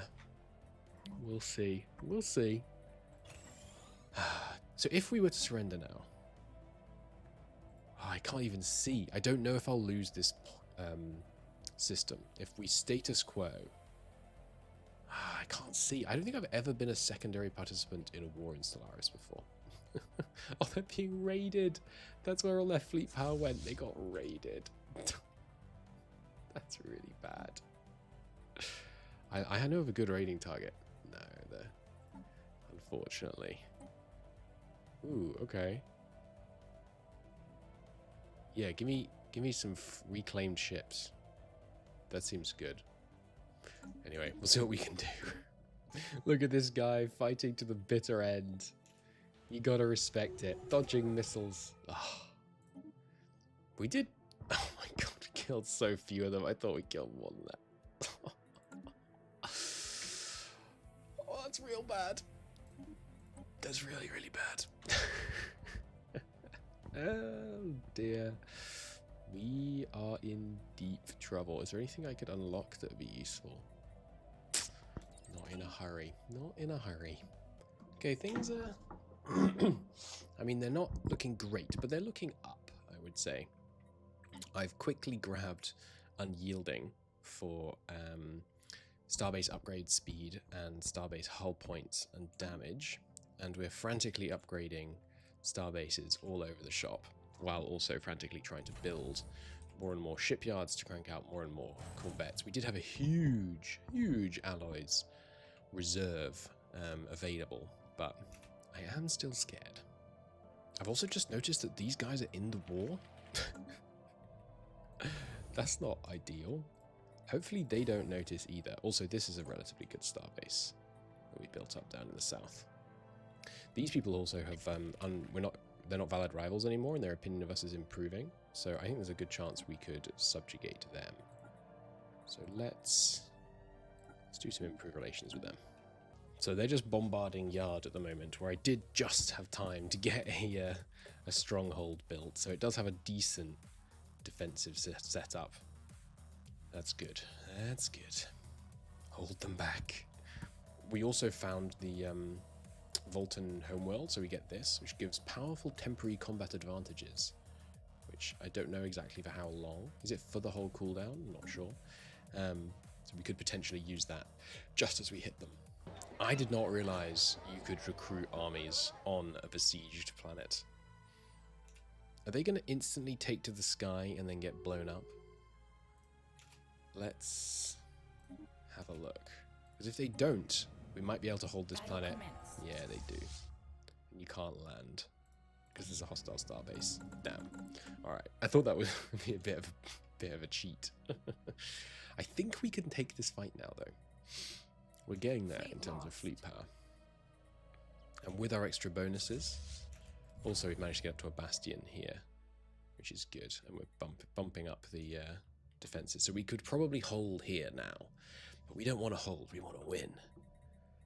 So I think we're going to advance at this point. So my theory is we sneak in behind them. We take this star base and then we fortify it with them on the wrong side while they're busy bombing yard. I think that could work. I think that could be successful. And we're in there before they've responded. They are now responding. So we're not going to have very much time to fortify. But now we've taken the starbase. Research complete. I said, now we've, there we go. Do we stand and fight? Are they going to change their mind now the starbase has fallen? They haven't. Excuse me. I think we stand and fight. So let's turn all the edicts back on. Volatile ammunition, explosives, armor. Don't think we need that. I don't think we have any energy weapons. In fact, we don't have any kinetic weapons. Well, we might, you know what, we might on the ships that we got from the other guy. And then we go in here. Sorry, not in here. We go in here. And we activate this. 40% ship weapons damage. Suddenly brings us up to 10,000 fleet power. Are they still willing to come in and take the fight? Looks like they are. We might be in with a chance. We have a chance. Alright, here we go. Slow it down. Pull back to behind the starbase. Do not go on aggressive. Hope the starbase just recovers a little bit. Enough for us to be able to let it do some tanking for us. Can you tell when a starbase is going to come back online? I don't know that you can. And we've got reinforcements coming in occasionally because these fleets are still reinforcing. Come on, starbase, come back online. I have no idea how long it takes, but we do outnumber them 2-1 now, fleet power-wise. But I feel like I'm not convinced by this ship design. I'm sure in the hands of someone more capable with better tech, it's very good, but I feel like it's gone really badly for us. But this is looking successful. I mean, we were badly outnumbered last time, but and the reinforcements are flooding in. Oh, with all the bonuses. I mean, 40% weapons damage from the precursor is such good timing to get that buff. So they only have another 6,000 roaming around through our ally. But I think we have them on the ropes now. That is excellent. And now we immediately start refortifying here. Get that up to Starhold in just a year. Hell yes. We can do this. We can do this. Oh, okay. I didn't notice this at all. But these guys, oh my god, look at the route they took. They went up here, around here, and they finally arrived here. What the heck? With 6,000 men. Okay, well, divert some people south. Hopefully this, I mean, I've been bulking this up a bit. Hopefully it's enough to hold them off. I don't really necessarily like its odds. I wonder if I can switch these to gun batteries during the fight. Oh, maybe it's going to do okay. Strips the shields pretty effectively. It's going to do some pretty good damage regardless. Just keep going with the archaeology. I think we are going to win this fight. That's pretty funny. Or maybe not. It's going to be close, because we're losing a bunch of defensive stations. I think we are, though. Never attack the unyielding. Glorious. Also, we moved in and took this one as well. Nice. Very, very nice. New frontiers Get established. wrecked. And they're going to give us a whole bunch of tech. Oh, it's so good. This war. I really thought this could be like a serious problem, but it's going pretty well. Oh, okay. Apparently we made peace in that war. Or maybe status quo. I feel like they lost some systems. Did you surrender in the war? I really... Oh. Damn it. They subjugated these guys. I was going to do that. Well, at least we can subjugate these guys. Need some more influence for it first, though. Also, these primitives have risen up, but... That's not the end of the world. That is annoying. They subjugated them instead of me. Oh, well. We now presume we have a truce with these guys as well. Yeah, for 10 years. We could totally take them in a fight these days, so we may want to take the fight to them, do a liberate war, spit out a bunch of their land, and then add it to the Federation. That's unfortunate that they got these guys. I was really hoping I was going to be able to do that, but 241 influence from Pops. That's pretty bad, but would have been good. Oh well, we'll get these guys and these guys. And yes, we have managed to yoink our way all the way over here, hoping to grab these pre-FTLs here, and building a whole load of star bases, some of which we're going to fill with anchorages to meet our new naval capacity needs. It's very annoying that when you're not the primary participant, you get no pop-ups about war. That's kind of crazy. I mean, there's this, but silly. Oh well. This is pretty cool. So there is a successful robotic uprising on this system. And we are forced to recognize their claims because we are xenophiles. Cool. Ooh, they're determined exterminators. And we did not get a truce. Okay, well, I hope you enjoyed existing robots. I wonder if I can mod them into being more, you know, our kind of, like, delete the consciousness from them. It would be funny. Yeah, I must say, things have obviously turned very much in our favor. We're now looking pretty dominant, galactically speaking. Our fleet power is certainly up there these days, but I'm really not feeling cloning. Like, it's pretty good. The ability we're printing just a lot of pops, like a great deal of pops. But I'm not convinced. I'm really not convinced, because I thought we were going to be able to get effectively immortal leaders. So I think the Mutatio Ambition have forged their path out into the galaxy. They have, you know, rendered themselves very powerful, but I think their story ends here. We are going to try again, and I think, yeah, I mean, the other... it's fun to be able to have these traits, and the growth rate is absurd. Like, if we look at, it's also, the UI is not very good, but 19 growth rate here is pretty bananas, that we're able to get bonus growth, and we're also getting, we can get another clone vat on here. Maybe the clone vats aren't even worth it. Monthly organic plot growth +3 is what it says. Oh, sorry, this is just one of them. I guess they're coming down here. Yeah, the clone vats are spreading between all of these, but I really wish there was a better summary. And the medical workers giving output from jobs is kind of dope as well. 30% efficiency from organic pops from the genomic research facility and the cryo revitalization centers.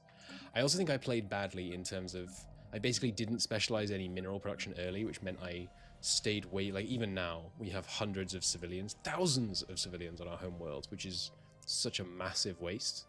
Like, this place is a quarter less productive than it should be. I mean, they're making some stuff, which is good, but so I think we're going to try again. We really ought to be able to be doing much better than this much science. after 70 years, I think. So let's give it another go. I'll see you in the next video.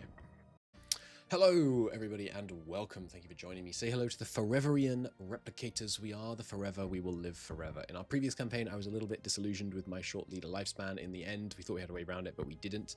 So instead, let's play as the Immortal Machine. We're not immortal yet, though our ruler node is. In the future, we will be able to make our rulers, our species immortal. We are the machine.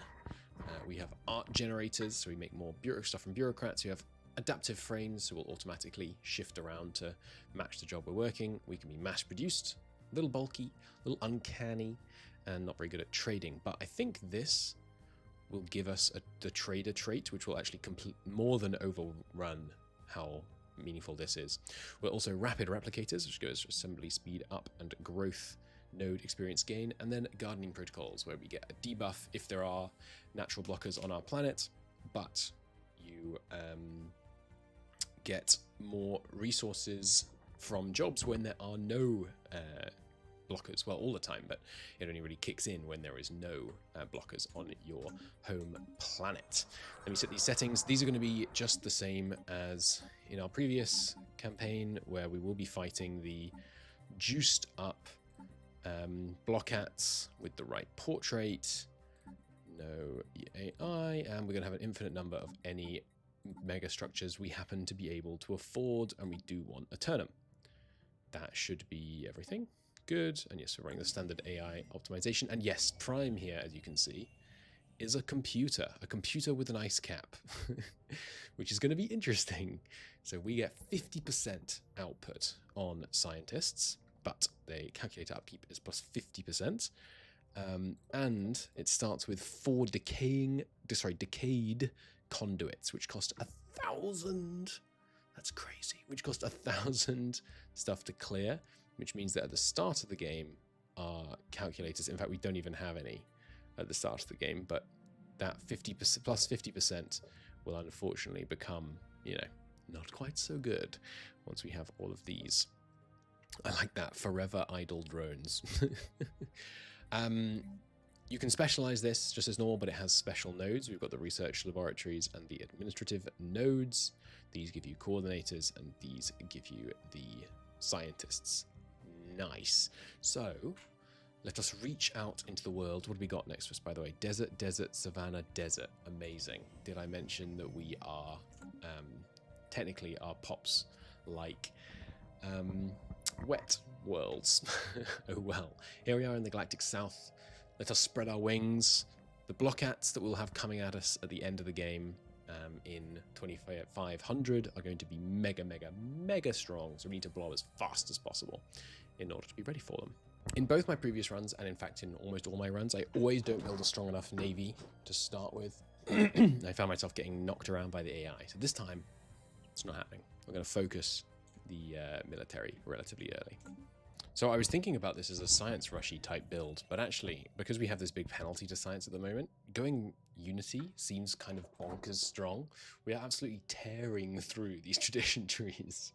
It's glorious. I think I'm just going to keep it up as long as I can. It's becoming very expensive on energy, but we have another planet down here that we're going to be able to put a reasonable amount of energy on, so that should help. But yeah, I'm going to focus down Unity. Maybe we can get to our Ascension really quick. That'd be cool. So I never do this, but we got loads of Ascension perk slots. We don't actually have this many. We have like 20 or something. But I'm taking Interstellar Dominion just so that we can try and blob faster earlier. We've also found some ancient caretakers up here, which seems like an ideal neighbor. Okay, our first contact. The Ganalarev Free Traders. Oh, they're fanatic xenophobes. Oh, that's not good. Let's try and be friendly anyway. Hello there. Hello. Yes, I will immediately start upgrading the starport on your border. They are receptive. They'll take an embassy. That's really good news. Okay, we're going to try and stay friendly with them. At least to begin with. At least till we have a big starbase on their border. Nice. We can go non-aggression with them. It will cost us some unity.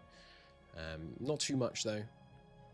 So I think we will take that for now. They're still overwhelming, though I'm quite pleased with our good fences rendering good neighbors. But We'll see. We'll see. Should be good. Unfortunately, we lost a scientist over here. I have... I don't have gravity snares, but if we can get to 1,000 fleet power in the next kind of 600 days, then we'll have time to move this fleet over and rescue them, which would be nice, because I'm hoping, it's not plausible really, but I'm kind of hoping we never lose a scientist, like all game. We just go immortal before they die. It'd be kind of fun. I'm kind of enjoying this, like, ignore science run. Like, right now, we have no scientists. Sorry, that's not true. We have these 600 because I put down this specialist, an engineering specialization. But apart from that, we have no scientists in the whole empire. It's just unity all the way, baby. And we're only one away from being able to start the synthetic age, which is kind of cool. Then, of course, now that we've got that non-aggression pact, I can go back to saving up the alloys to remove these decayed conduits. Because once we've got rid of them, then the science goes buck wild. There we go. 24 years in. Give me that synthetic age. Heck yes. And we are going to overclock. Less monthly unity, but faster progression. I think that seems worth it to me. Let's go. The transformation. Nanotechnology, modularity, and virtuality. And modularity seems the closest to kind of biological, creating different species and stuff. So I think that's... And there we go. We finished the transformation. We will be without limits. Council agenda available. Which means we unlock modularity. And I have been saving up some unity. Not a huge amount, but some. So we can immediately get this. Menial drone output by 10%. And auto modding traits optimized 400 per month now. And then... Yes, mechanical pop assembly from replicators up, but it'll start costing us living metal. We got some living metal though. And then something in here gives us living metal. I can't remember how you get the living metal. There's something though. There we go. Living metal per fabricator from having modularity. Nice. We'll probably go down this path first, such that we can start our excuse me, start our species modification, render our leaders immortal and all that. Should be good. All right, the time has come to make our species. Unfortunately, if we want to make our leaders immortal, then maybe we just live with the fact that our leaders aren't immortal this time, but our second round of leaders will functionally be immortal because we'll just do the leader lifespan research over and over. Because 4 perk points is so many. And there's no way to like bifurcate the species so we have an underclass that don't make leaders and aren't immortal, and the older ones are, unfortunately.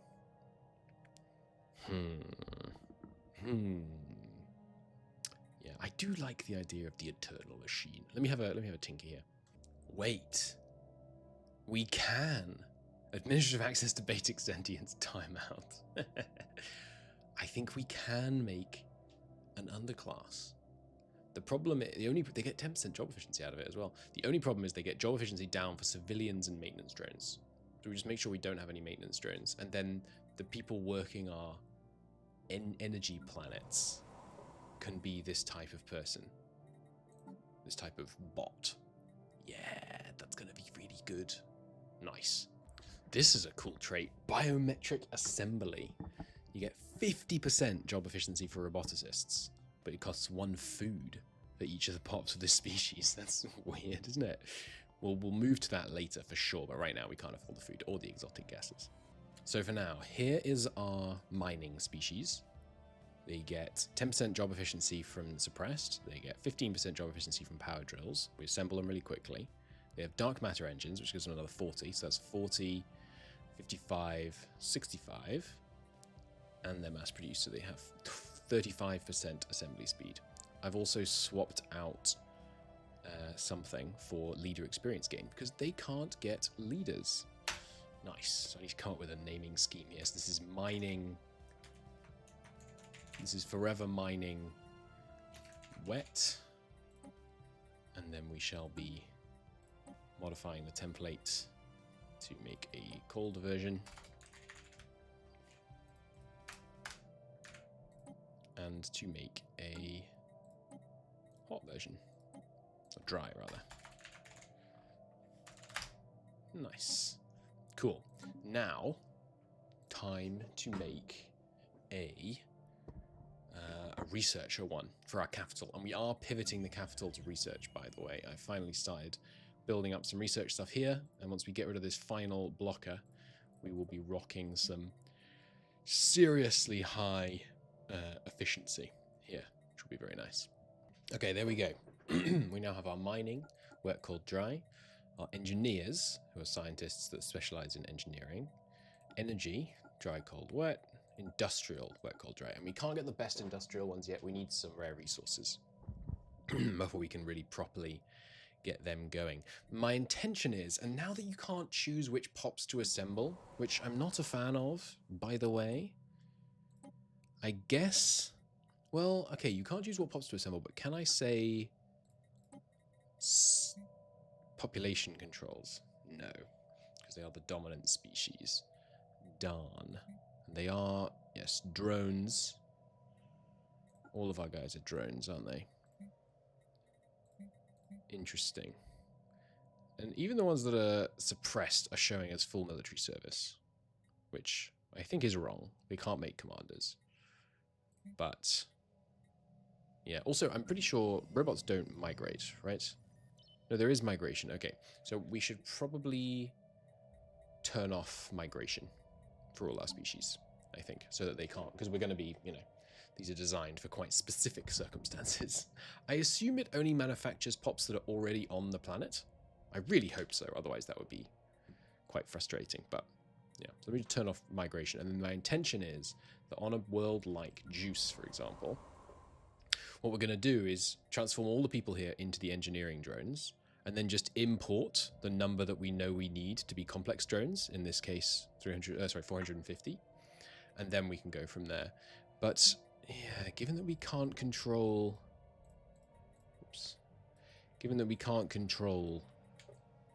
what is what pop is created, I wonder how that will work. We may just occasionally need to oh no, you know what we can do? We can just have would that work? We could have migration allowed for our leadership class. I think that would probably be good, because they're going to be unemployed.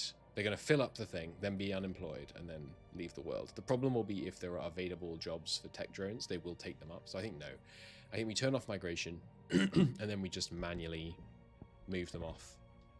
Well, if there are free tech jobs, wouldn't I rather they took them up until I noticed and moved them off? Yeah, I think I would. It's just that the menials I don't want migrating around, taking up the wrong types of jobs. That works.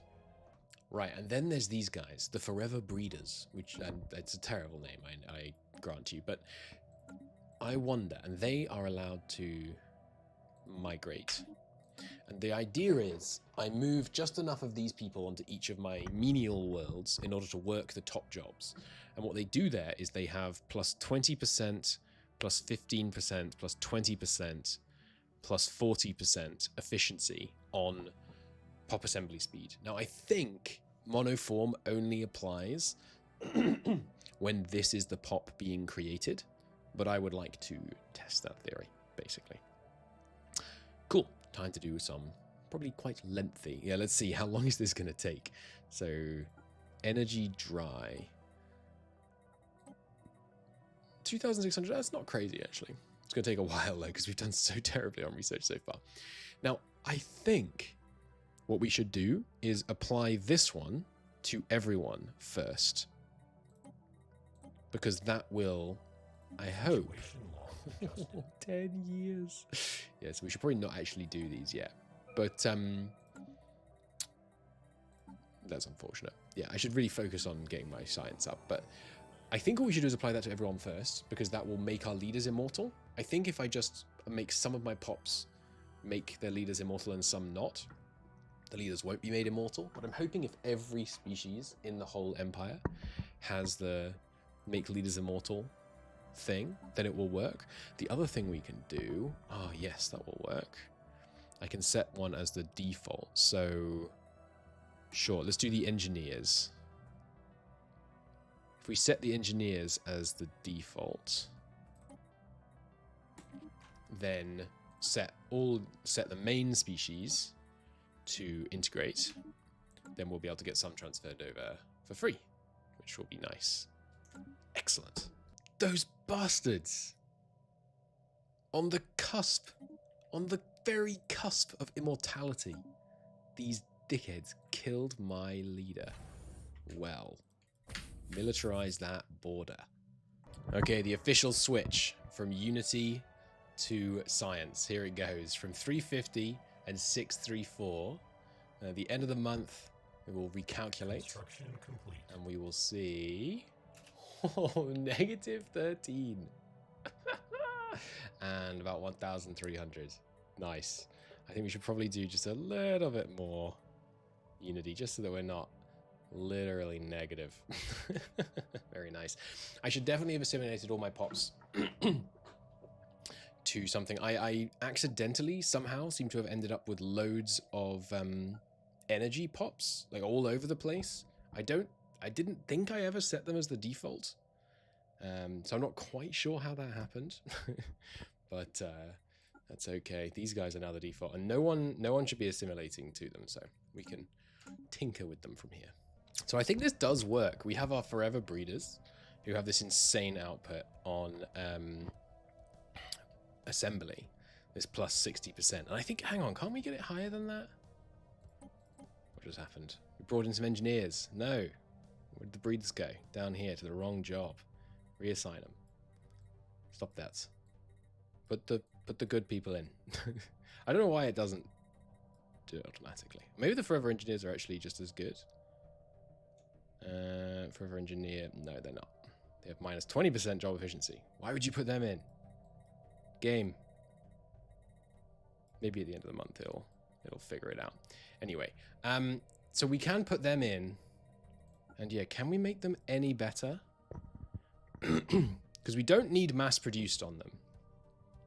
They have this 40%, this 40%, yeah, and we established that this does not help. This is just how fast they get assembled. So we should remove that. So then I guess shielded components. And we don't need to give them high bandwidth, because we can take that off and fit on trader jobs. Give them shielded components. And that'll give an extra 5% plus the extra habitability. Nice. Can't apply this right now because we're already doing something else, but yeah. And then we'll just try and make it such that each planet has exactly 300 of the forever breeders. And then once we've done that, we'll apply population. No, we can't do population controls, but you know, we just won't make as many more of them. Sounds like a plan. Nice. Our neighbors, the free traders, lost a war to the Combine, and they're willing to accept subjugation. In fact, they're really willing to accept subjugation right now, so let's get some really good deals going. I forget how good scholorums are. I'm going to look into all this. All right, I think we'll start with this. They're going to be a scholorum, so we get 10% research output. We get, within our relay network, which we don't have, we get 10% calculators. We have to connect to their capital to get that. And then later we get random traits. But I think that might be on their stuff. So I'm not really sure why you would want to level it up. If these are all just, I mean, is it just the caches? It seems weird. The way the wiki presents it, I don't really understand. Anyway, they can trade leaders to us. But anyway, the bonus is just the 10% straight up is pretty nice. So we're going to do this. We're going to have 3 holdings. They're not joining our conflicts. We'll only join their defensive for now. And right now they have fine expansion. There's nowhere for them to expand to. And they have independent diplomacy. In the future, we will throw them over to limited diplomacy. We'll get them into our wars and so on. But for now, let's do this. 300 influence cost, which is massive, obviously. Oh, are you kidding me? They asked moments before we did. No, I refuse. I'm going to go back a month. That's better. So they accepted ours first. I've been waiting to do that for like 3 hours of real time while that AI war raged on, so I'm not having it. Anyway, jolly good. So they're now our subject. Excellent. They don't want a research agreement, which is funny. Their loyalty is really bad and dropping because they do not like the agreement that we have made. But I think if we improve relations with them generally a bit, we should be able to get there. Now, because they're our subject, they don't automatically get... No, of course, they can't have a commercial pact because we're a can't have any commercial pacts. Nice. That's a pretty good yoink. Anything interesting in your space? No, no mega structures. I'll have a look around later. Oh yeah, we've done better this time than last. Just using when the galactic community formed, we are double the diplomatic weight that we had previously. Communications alert. Nice. Very nice indeed. Our engineering has really come a long way. We're now able to modify 10,000 pops to this new Forever Scientist, I think I spelled scientist wrong, archetype, which uses exotic fuel. So this might ruin the economy, we'll see, in just 8 months. 10,000 pops to this thing, which is pretty good if you ask me. Also, the breeders, I have a new template I want to apply to them. I guess they'll have to lose efficient processors because I think it's time to give them... Where is it? The bio one. Is it down here if we cannot have it for some reason? No? Where has it gone? Hang on, let me find it. Oh, there it is. No, not that one. This one. Biomimetic assembly. Biomimetic assembly gives 50% job efficiency for roboticist jobs. So if we can get these people working the roboticist jobs and nothing else, sure, they have some food upkeep. Who cares? We have a little bit of food from some, you know, space hydroponics and stuff. That's 50% plus 20% plus 40% plus 5%. That's bananas. That's absolutely bananas. And we can take off the traders' jobs penalty. And in fact, we can give them yet another perk. We could give them this for another 10% job efficiency. Holy crap. Look at that. I won't pretend it's like this on every world, because it's really annoying that it doesn't just assign the right people to the right jobs, but 675 workers out of a maximum of 300. That is what I'm talking about. Very, very nice. One way we will be able to force this, I think, is on worlds where we will essentially only have Forever Breeders as the ones that are allowed to hold complex drone jobs. I think that will be a way of enforcing that they're all that. So here, for example, on raw minerals, all of these complex drones should be breeders. And I think we're going to go through and say, yeah, so on all of my worlds which are not designed to have many complex drones, let's just make all of them breeders. That way, at least on those planets, we will have them actually taking up the jobs they should be taking up, because they'll be the only ones eligible. Frustratingly, I think, excuse me, I think there may not be a way to do what I'm trying to do here. Because basically, I put migration controls on for every species, and yet on every single planet there is still, okay, interesting, not this one. Why not this one? I don't know. But on basically every single planet there is still a lot of migration taking place, which is frustrating. I'm wondering now if there's a way to just prevent all migration. And in fact, hang on, I haven't even looked at the defines file. Let me look at the defines file. Okay, not as simple as changing a defines file, but I have done some modding. And the end result of that modding is we can now, this is not exactly what I set out to do, but we can now enable population controls on primary species. And by doing this, my plan, what I wanted to be able to do was make it so that migration controls control migration. Crazy, I know. And I still do aspire to do that. I think I'm going to have to set up a new scripted trigger for it. But I'm a little bit out of my depth on that for now, so I'm not going to do that right now. What I'm going to do instead is enable population controls on all my species, and then create a new species. And this species is going to be the Forever Stembots. Stembots are like stem cells. They are not yet differentiated. And so what they have is a bunch of generically good traits, like Yeah. Let me have a look here. There we go. There we go. So these guys, very appropriately, are monoform. And in fact, they shouldn't have empire from empire size, because we can actually afford to just have, like, yeah, army damage.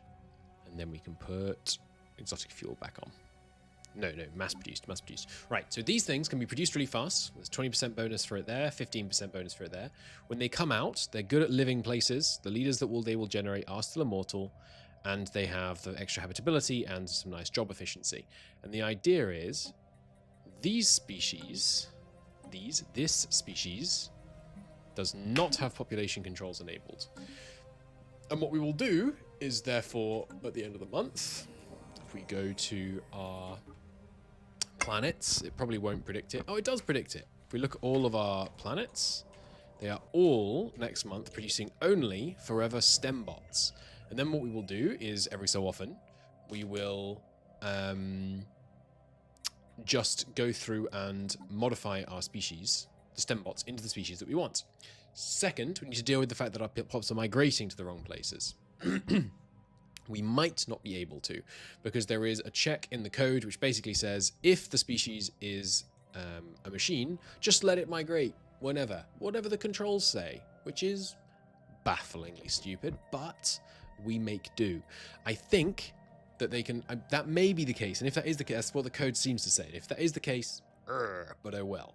But I think if they won't be able to migrate to places where they don't currently exist. So what I'm going to do now is go through and try and make sure that our planets only have the types of pops that we want them to have. The other thing we can do is do things like switch the population controls to make it so that only the breeders are allowed to be made, and then we'll assemble a bunch of breeders until we have the right number in the empire, and then stop. And then switch to another one, only assemble those until we have the right number that we want to have, and things like that, which I think should work. Let's try that. The more elegant solution would be for the game to do what it says and to bring back the ability to pick what you're making. Did they talk about adding that in 4.1? I'm gonna go check. I hope they are. Yeah, this pop movement stuff is really, really annoying. There's no way. Like, look at this. So we've got the forever stem bots, and it does work that we only grow these, but the others will migrate around. So when I go to apply this template, so let's say I want to apply the industrial one, there's just a couple of these menial bots on every planet. And as we get more and more planets, this will just get more and more annoying. So I think I'm going to go and try and mod it so that they can't migrate. I know that I can make it so that no one can migrate, but I worry that that would just doom the AI. So I'm going to look into it, but if I can't fix it, I may stop here. I don't, yeah, how, let me just complain for a moment. Modularity. The whole point of modularity is that you can have this really diverse set of things. You get huge numbers of species modification bonuses. You get advanced traits of species modification. And you're expected to just build one set and then stop. The game is also running pretty badly, and we're less than a quarter of the way in towards our end game. So I think maybe I should just play vanilla and see, not actual vanilla, obviously, UI mods and stuff, but see if the game runs a bit better without like the megastructures mod. I don't know why the megastructures and planetary diversity would tank performance, but maybe they are. Maybe that's what's doing it. System survey complete. Worth a test. But yeah, I think unless I can stop them migrating around, I think I may stop here. We did get the main, this huge road built, which is fun, along here, so we can go from one side of our empire to the other much more quickly. But yeah, it really feels like this patch has seriously damaged the way that I really like to play, which is having specialized species. The specialized species are such good fun. You get such crazy bonuses and stuff. But it really feels like the devs don't, and this, I say this without malice, it seems like they don't care about that playstyle, because they've specifically done several things which make it non-functional, basically, which is annoying. So I'm going to try and mod of the migration, But this is probably the end of the series because I think I can't, unfortunately, not in a way that works well. So if it is the end, I'll see you next time. And if it's not, the video will continue in mere moments. All right, one more try of a Stellaris 4.0 run before I give up on this update entirely. So we're playing a vanilla plus modding experience. There's no planetary diversity, there's no gigastructures, there's no excuse for there to be bad performance 60 years into the game. So we're playing as the Alari. The Alari are xenophilic pacifist spiritualists. We are planetscapers because I feel like planetscapers is just so nice, especially late game for the pop growth and resources. And we can use mastercrafters, haven't used that in a while. We are still overtuned, but we're only slightly overtuning. And we are also venerable. So the idea here is that we're going to use fleeting excellence, pre-planned growth, and venerable to cancel out, more than cancel out, the negatives of these overtuned traits. We're also repugnant, and we have physiological infertility. So we're going to try and not be at war while we still have this trait. The idea is to try and get to the mutation ascension as quickly as possible, which gives us the nice 18% job output on planets and 100% habitability. And then we get the leader lifespan and organic growth and so on. And then by taking... where is it? Yes, by taking mutation, we get 4 genetic points. We can add negative traits. We get 4 species pick traits, which should be good. I am tempted to go purity, though, because purity... but you get the adaptive mutations trait when you go... Can adaptive mutations and fleeting excellence stack, I guess, is one question. Hang on, let me check. Okay, yeah, they don't stack. Change of plan. We're going to go purity. And that means we'll get 6 genetic modification traits. Advanced organic species traits have reduced cost. I wonder by how much. But apparently the problem with auto modding is that they don't stack, and also they can't keep up with how fast your pop grows. And the auto modding thing just seems jank to begin with. It works well, I think, in the very early game, but after that, it's not... because it adjusts per stratum, I don't think it's very good. So we're going to go with these guys. Save that. We're on an ocean world, and we're going to play Elliptical, Grand Admiral, same scaling, but screw it. Let's do 25 crisis strength and lose to the crisis.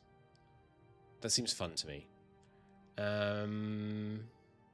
Yes. Is this what I want? Or do we want to be... Maybe we shouldn't be so pacifistic. I do like the empire size from Pops. And you can still go do plenty of wars. Although I do like the claim influence cost. Yeah, you know what? Let's have the ship fire rate. We've done a bunch of pacifist runs. Let's be militaristic. Sounds good. We do have a spare perk point, by the way, but we'll spend that later. But yeah, 25 times crisis. Same end date. 2045 is when the crisis will end up. 2450 rather. And we are going to pick the Irasian precursors, but only the Irasians. I'm not going to give myself all of them this time. It's because we're doing this more vanilla plus run. Rock and roll. All right, here we are, starting up the game for the very first time. Definitely not loading a save game that I re-rolled a few times. We've got a size 19 homeworld. We got a size 16 ocean world next to us. And just about here also, I have this tingling feeling that there might be a large planet of the ocean type. So, the plan is take over the galaxy before the crisis arrives, and then destroy the crisis and do it all vanilla, which is going to be interesting because now... oh yeah, don't fret. It shows lots of ascension perks. Oh, I am still running the mod that gives me loads more tradition tree perks. I'll get rid of that. We're going to do the standard tradition count, standard ascension perk count. I've never fought a crisis stronger than ×2, so we'll see how this goes. There we go. Normal number of tradition trees. We'll see where we go with those. Let's get our second colony up as soon as possible, I think. Get some extra ability to specialize, and I am going to moderately hard rush towards trying to get my first 3 trees filled out and grabbing my purity path so that we can get our pops the way we want them. And then we'll be focusing on outward expansion and violence, I think. Another ocean world, which I suspect is one of these guys' habitable worlds. I'm not certain. The Arctic one there. Could be that they're that, but I'm going to try and rush to grab this. Block off these guys early. We'll see. Here's the Northern Contact. They were apparently hostile. They're hegemonic imperialists. Yes, we'll try and be friendly with them to start with, but that doesn't seem promising. We did manage to get this system before they did. Unfortunately, the large ocean world here has pre-sapience on it. Are we allowed to invade them? Yes. Can I invade them, though? No, we cannot invade, but we can do active interference. I think that means I can spy on them and then like indoctrinate them and uplift them into my species, into my empire as subservience. We'll have a go. So this is not ideal. We are entirely bottled in here. There's a some kind of alien living up here. There's an alien here, here, and here, and we are hemmed in. So I think what we're going to try and do is kill this hive. We'll see how that goes, but I think that's our only path to continuing expansion here. Okay, well, so much for us going after them. They came after us. 2,500 fleet power going up against my 2,500 fleet power station here. Expanding it as rapidly as we can. Did I grab? Fortify the border, I did. Any other edicts? Energy weapon damage? Why not? Our fleet is unfortunately way out of position up here, clearing the way to some northern expansion, which we fortunately, it seems like, do have access to. So I'm going to be trying to rush, survey, and colonize a bunch of this. Fate of the series somewhat comes down, though, to this battle. Oh, crap, I've just realized. We don't have the tech that stops them just jumping past our star bases. They still took the fight! Like a moron. Okay, I think we win this. Especially because it seems I can keep building stuff during the fight. I think we win. I haven't tweaked my station at all. Oh, let's go. So do I now try and flip the tables on them and go after them? I don't think we do. I don't think I have the power to push. But that is a very nice way to start the war. Only cost us about 750 alloys. Sweet. And there we go. We know what it means to be pure, which is a kind of uncomfortable sentence. But we get... You can assimilate into a hive mind, you can add positive species traits, you can remove negative organic species traits. Once we get this, we can alter our appearance.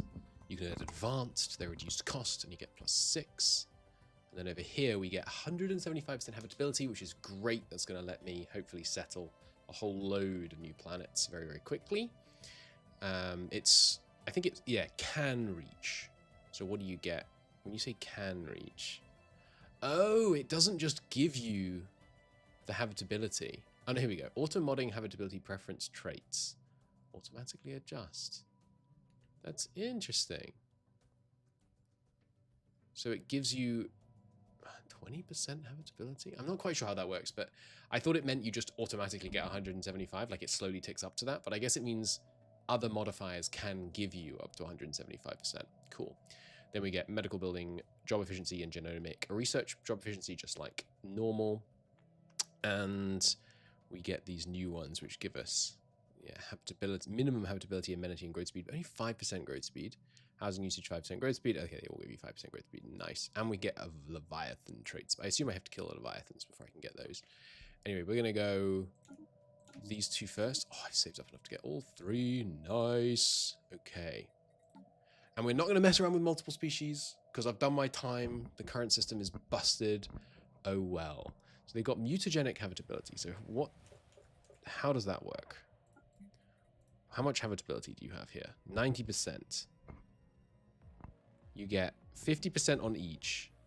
Automatic habitability preference traits will automatically adjust. So I guess over time, this will adjust to be like a normal ocean world trait, I think.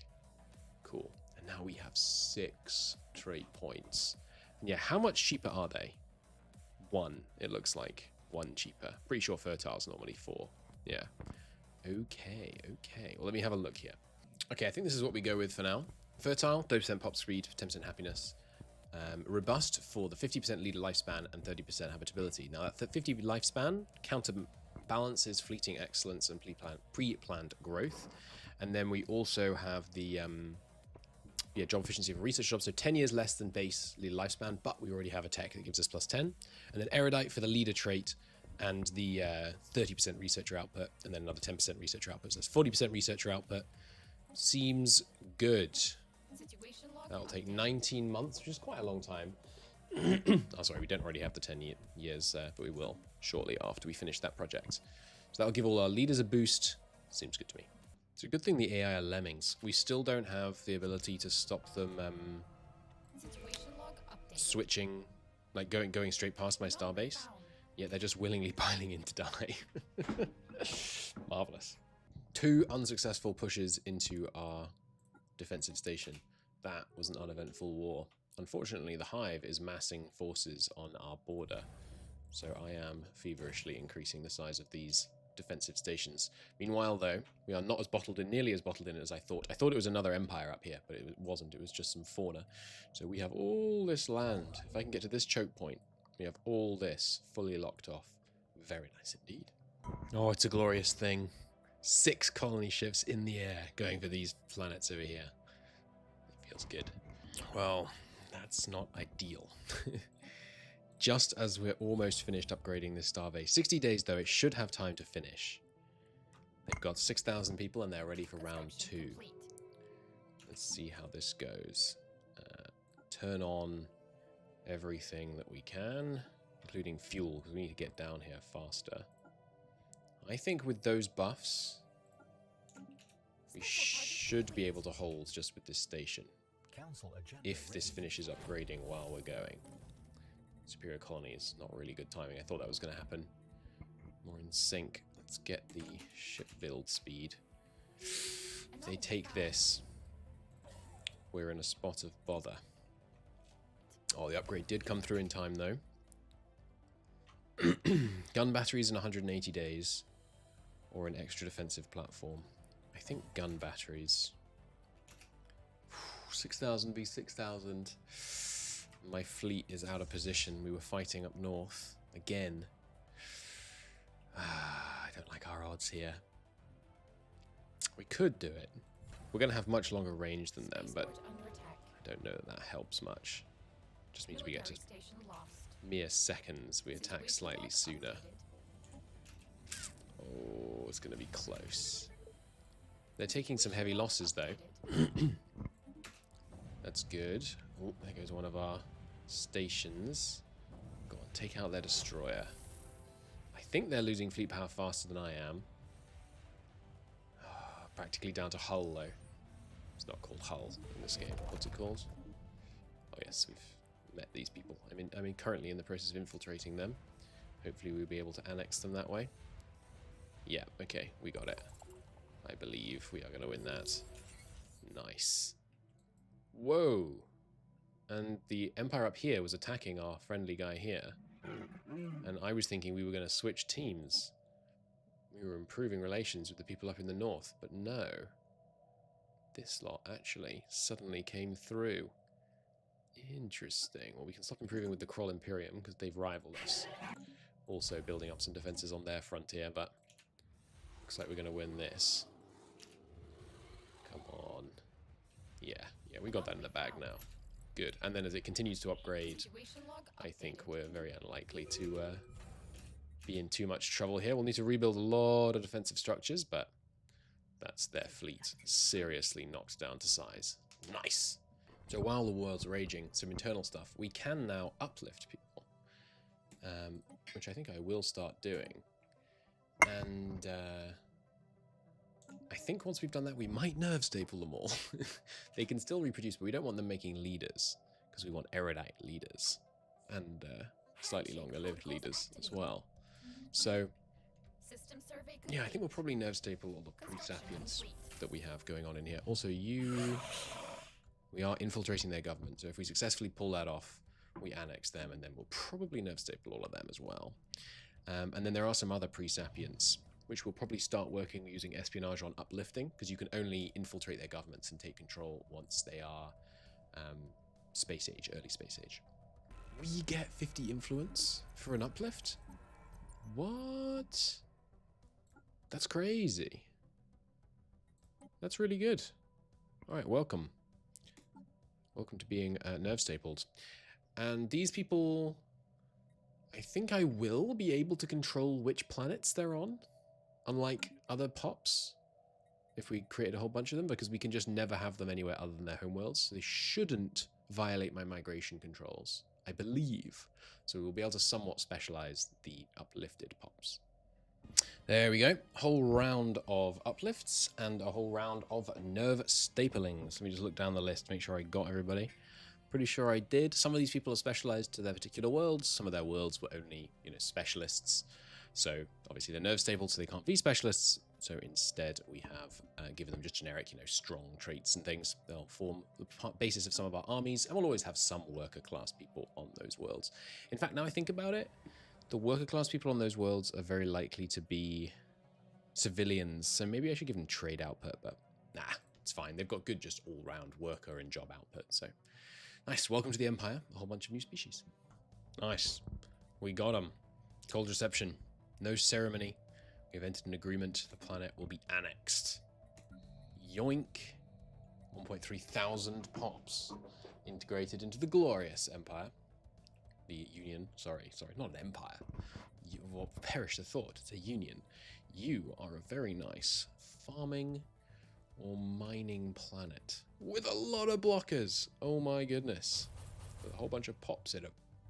Interesting. You uplift a population. You set population control, migration controls, so they're not allowed to move around. And yet somehow they're on 6 different planets. What the heck? Ridiculous. So instead, we've got the total assimilation mod. Anytime we get pops, we're just going to be able to make them pops of our primary species. These guys haven't moved yet, so maybe I'll let them off for now. It's just simpler. We're just going to go, I think we're just going to keep it simple and go with total assimilation. They will match the dominant species of the Empire. We have crazy genetic stuff. You can only use this mod once you have a certain degree of... you have to have the ability to assimilate people one which way, counting the ability to apply like advanced traits and things. So, it's a bit cheaty, but I can't stand the untidiness, the disorder that this patch enforces upon you. So there we go. Now they'll all unify in. That'll keep it simple. Oh yes, and the Galactic Community formed. There are some good potential allies down here in the south, but we also do have some problems, like these fanatical purifiers are going to be an issue. I think it's time to start going on the offensive. I'm going to begin serious industrialization of our alloy manufacturing, and I think we need a second planet focused on that. Potentially this world that I dedicated to food, because we have 2 new food worlds. This one and... wasn't this one going to be food? Why are you designated engineering research?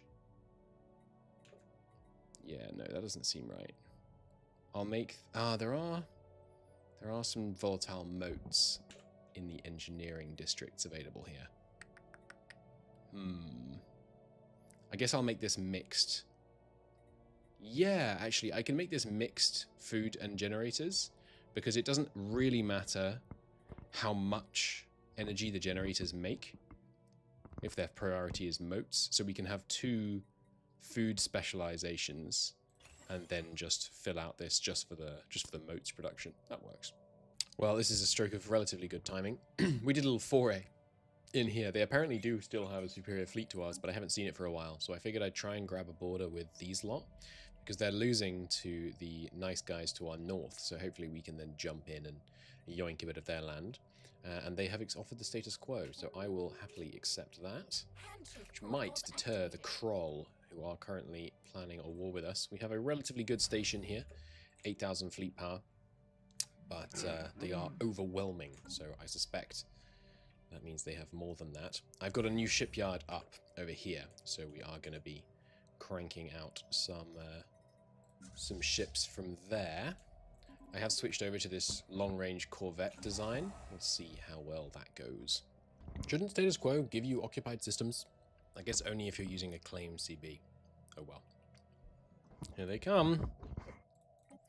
We have got up to 10,000 on our fleet, on our station rather. I'm sending these guys to get upgraded and then coming back. If they come in before they get back, it's not the end of the world. Can you make claims during a war? Good. I'm going to attempt to push to here, if plausible, so that then we can get access up here. Hopefully that's not a dead end, and there's various other options. If it is, maybe we can contact the north here, see if there's anyone up there. Haven't wanted to make a federation yet. If I switched, can I switch to Liberation Wars during a war?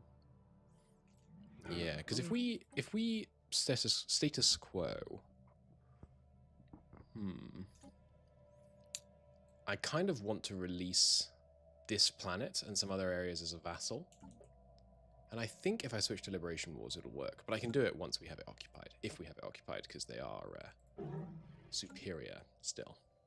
Looks like we've managed to isolate their fleets. There's one here and one here right now. 8k there, 5k there. So of course we're jumping on the 5k. Seeing if we can catch them out a little bit. Would be good if we could. I synced up our fleets to arrive from here and here at the same time. Looking promising. And we are doing the whole keeping at max range thing. Oh, immediate retreat. Interesting. Can I take the 8k? I've got 11. Worth a go, huh? Here's the 8,000. Oh, you know what I should have done? I should have turned on some of these. Let's go with some shield boost. And we're using explosive weapons. Is there like a tracking thing in here? No. Let's see if that'll do the job. We've got a pretty good numbers advantage. And I feel pretty happy with our economy right now. 380. Yeah. Nothing lost. They're good at retreating, unfortunately. But while they're out of action, hopefully, we can grab some systems. And pinch some of their tech. Boom! Demands enforced. Not just a little excursion, as it turns out. Taking the whole darn thing. Can we negotiate the agreement immediately? No, in 60 months. What do we get? Straight out the gate. Join the defensive, no holdings. Expansion permitted. Yeah, not much, basically. But it does increase their loyalty. Okay. Oh, and they're a protectorate because they've fallen so far behind. Ah, nice. Well, that's good. We are kind of off to the races in terms of military strength. So I think a series of conquests is probably in order. Although perhaps... there's a new system around vassals where if you have multiple vassals, they start to become a problem. So I guess what we should do is form a federation. Can you form a federation with the subjects? No. So we should form a imperialistic federation. The one where the leader is the leader, and if you leave, you lose. You get in trouble. I can't remember if when you leave... You guys are cordial. Also, freaking hegemonic imperialists. All these hegemonic imperialists. Well, okay, so what we'll do is a liberation war against this lot. We'll liberate a bunch of their systems, maybe all of their systems, and then they'll join a federation with us. That works. They're joining with these guys to the north, but they're also pathetic against us right now. Excellent. Our economy is in a bit of trouble. We had a massive food shortage when I switched this planet from food to alloys, but hey, 250 alloys, hard to turn down. Yeah, so we'll found one of those federations, the kind of dictatorial-y ones, and then we'll start forcing the whole galaxy into the Federation. That seems like a good plan, because if we just, if we have too many vassals, I think it will cause problems. I'm also running out of things to spend influence on, so I guess I might as well start making some diplomatic agreements. There's not many that would be that useful to me. I wonder if there's people that we could get into the Federation if we were like these people. I bet I could get you into a Federation. Hive minds don't like it. Well, we will look into it. For our next war, I shall be heading east. The administration here is at pathetic fleet power and has no allies. So I think they're the next target. Once we've done them, these three have all federated together, probably scared of us in between them, quite rightly. While we're going after them, I am spending my influence, at least a fair amount of it, on getting claims. We have claims on these 4 of their systems. We're going to get one on here as well. And then we're going to actually directly assimilate. We have the technology. We will be making those hive pops into more of us. We're also making a change to our species. Here is the new set of perks. We've removed robust and replaced it with exotic metabolism, which gives us the same 50 years lead lifespan, but we also get 25% habitability, which is about 6% output from jobs, minus 6% pop housing usage, minus 6% amenities usage, and then we also have 5% pop growth from here, and then stacked together 15% less amenities usage, and some lead lifespan, and less housing usage, really just allowing us to go super, super tall on our worlds, which should be grand. We're also almost done filling out our tradition trees. Excuse me. Enigmatic engineering, so we can get the Fallen Empire buildings. Eternal Vigilance, because I think trying to stack up super, super strong star bases is, which we're also going to get Unyielding for our last one, is going to be one of the essential ways that we'll be able to fight back the crisis. It's also occurred to me that we should definitely make a martial alliance, because there's a 25% damage to endgame crisis factions in there under Galactic Peacekeepers. So we will be rushing towards trying to get that Federation set up. How exactly? I'm not quite sure. We could potentially do a liberation war against these guys instead, spit out some people and then federate with them. We'll see. Change of plans, actually. We are going to be able to federate with these people because they have flipped. They're now Federation builders. I guess they must have embraced fanatic egalitarianism. We are going to have to go to defensive wars before we're able to federate with them. But I think if we get some trust and then do that, we should be in a fine place to be able to do that. So we're going to have a temporary, what's it called? Research agreements with them, and then we will go from there. So the plan is back down to go to attacking these Federation lot next, I think. Unless I can go after these guys next. No, that's right. They have an agreement with the Star Dynasty is kind of pathetic, though. So, I mean, what would it take to claim? Yeah, a lot. So I could always do a liberation war against these guys. And then maybe I'd federate with them, actually. Yeah, these guys, I think, are the right path. Let's go... Oh, right, yeah, I can pick here. I think Sublight is good for right now. But yeah, let's go Liberation Wars. And then we'll do an ideology war against them, and then we'll federate with the thing that spits out, and then we'll hopefully add these guys to Federation. That sounds good. So I still haven't been able to finish this first war. I thought full occupying these guys, though we don't have this system, would be enough, but we actually apparently have to go and fight these guys down south. But I think we are in such a dominant position that we can actually declare our next war already, without even worrying, because we have some pretty darn potent border stations, and we are kind of running away with it. Look at 13,000 fleet power. Sorry, diplomatic weight. It's kind of bonkers. So we haven't wiped them out. Oh right, yeah, we got a tech that gave us this. So what does this actually do? Let me look it up. Oh, that's cool. This one actually deletes star bases, which is pretty cool. But we've already set up for the Conquer War here, so I mean, we could... That could be good. We could wipe these whole guys out and then just recolonize the area. Is that good? Because you still get the colonies, I think. If you invade and capture every colony, the system's yours. Maybe that is good, actually. Well, let's test it out. Let's test it out. I'll save in case it's truly terrible, but I don't think it will be. But let's see. Existential expulsion. We just got this from a random dangerous tech. I wonder if this will make, like, Some people have to learn the hard way. the whole galaxy hate us or something. We'll find out. Here is their fleet, by the way, attempting to stop our existential war. I don't like their odds.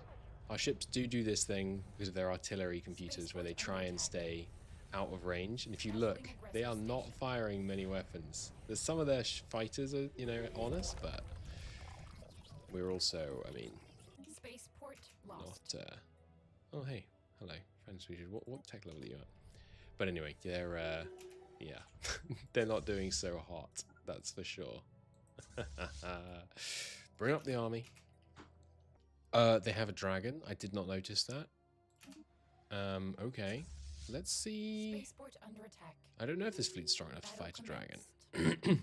I wonder if it'll be fast enough to keep out of range. No, it will not. I can answer that one, as it turns out. It will certainly not. Spaceborne life form Taking some losses, battling but aggressor station. looks like it's going to go down to our waves and waves of Tech 5 Battle missiles. commenced. God, it's got a lot of health. It's a third of the way down, though. We're losing about maybe 30 total. Ooh, more than that. 40 Research total. complete. Ah, it's not too bad. More habitability will be nice. Keep cranking that output. Battling aggressor Repeatable. station. The dragon vanquished. We get ancient dragon scales tech progress. Unlock the Drake scaled trait for our people. And we get the dragon slayer. Nice. Very cool. And we get a dirge for the stride dragon. Yeah. Let's do it. A parade. Permanently enhancing the capital. Wow. That's cool. Let's check out this new trait. How does that work? Why can't I create template? Ah, yes. On the wrong tab. Drake scaled. Army health up. And every 100 pops working as a slave is better. Produce 0.5 alloys per month. That seems... I mean, is that crazy? That seems kind of crazy. That's 450 alloys a month. That's pretty good. That is pretty good. Is that worth getting? What would we have to drop? Yeah, I don't think we're going to get it, but that seems really cool. I really like the massive growth speed. That's meaning when we go to all species, there are, yeah, more of us than the next 3 combined. That's a cool trait, though. It's fun. Hang on. What happened to their colony? Oh, the colony persists. It's just that the system becomes unoccupied. That's interesting. Kind of weird. Oops. I engaged their starbase with our transports. Spaceport under attack. Oh, so the way it works is we just instantly get the planet. Interesting. Very interesting. Okay. This is going to be powerful. We're going to take over the whole galaxy in a series of wars, 1 war per foreign nation. That's going to be interesting. Cool. I feel like what I should do next is play as a virtual megacorp tall building. I think that'd be fun. But okay, yeah, we're gonna completely dominate, and just because I mean, especially because we're playing with this total assimilation, which is admittedly probably going to make this quite a bit easier than it would be otherwise. But I'm okay with that. Maybe next time we play without it. Hang on, we can total assimilate robots. That seems a little busted. It's funny though. Alright, there's our enforce ideology war goal done. And they are friendly and they have our stuff, so we just need to get them going and liking us. Get up to 50 trust and then we can form a federation. They won't form a federation with us. I think they will once they're well, they're already friendly. Why would you not form it? Because of our war philosophy allows. Oh no, it's because our war philosophy doesn't allow wars of aggression. When can I change that? At the end of this war. Okay, so we'll be able to get them at the end of this war. Sounds good. Until then, give us a... What gives us the most trust? Oh, they're all kind of similar, honestly. No, non-aggression pact is better. Get a non-aggression pact with them for now. Cool. And there we go. It took a little bit longer than I would have hoped. The game is slowing down. Maybe once we get rid of all the AI empires and make it so there's only one pop type in the whole galaxy, that will help. Who knows, right? So, you're next. You've got no allies. That was a mistake. Oh, I was meant to change my... aggressive policy, whatever it's called. Oh well. We'll do it after wiping out Walker this cleared. slot. And there they go. Nice. I wonder how strong the Fallen Empire is. 300,000. Okay. Oh, sorry, is that the starbase? Yeah. Where's one of their fleets? We could probably take them relatively soon, which would be good. Some more Fallen Empire tech. Where are the other ones? Can't just be one. Maybe they're hiding up here or something. We'll have a look for them. But yeah, taking them out. We're now going to do a counterclockwise all the way around. Not going to go for the strappy system clockwise around the donut. We're going to be just killing everybody. Fleets, some of them already in position. No reason to pause. Ah, no, there is. Can we make that Federation? Yes, we can. All we have to do is go to unrestricted wars, and these guys will federate. Alright, we are the defenders. We are going to save this galaxy from the crisis that only we know is coming. Construction complete. Let's go for it. And then I think you can have a federation with only one person in it, I'm pretty sure. Excuse me, where's the acceptance? There we go. Oh, and they have a Zero Corp in there. So we are now in a federation. Excellent.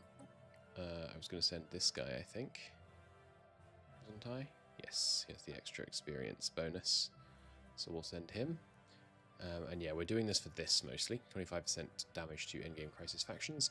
We will, of course, be setting up for having us being the ones in control, having strongest succession and so on, but that'll take a little while to get it. Doesn't really matter who's the leader right now. They haven't got anyone to declare war on, and there's no one that's going to declare war on them. So this weird smattering, by the way, is because we keep the systems that have colonies in. So we have this kind of bizarrely efficient, I guess, actually, distribution of colonies. We've also got Gaia World Shaper, so that we can start turning our primary resource planets into Gaia worlds. I sometimes don't do that with gigastructures, because you can get so much primary resources just from gigastructures, but I think in vanilla it's good, because you want Echinopolises obviously on your main planets, but yeah, and then the other two we want to take... Oh, I forgot! We want Defenders of the Galaxy. Ah, that's annoying. Oh, that is a pretty bad mistake, actually. Because we want Master Builders, Galactic Wonders, and Ecology Project. Maybe we go without Galactic Wonders. Which are the ones you can build without Galactic Wonders? So we could still have the Mega Shipyard. The Matter Decompressor gives you 2,000 minerals. That's pretty good, obviously. But, like, that's less than this planet with 5,000 people on it. Obviously, you can just build them, which is, you know, you have to grow all the pops. But, I mean, this takes 5,000 people, and it doesn't, because I could have, it takes 4,000 people, counting just the genomic researchers and the miners. And we've got 120,000 people because of this mad total assimilation, which I have realized is completely broken, so we probably won't use that next time, but... the other thing we could obviously potentially do without is Master Builders.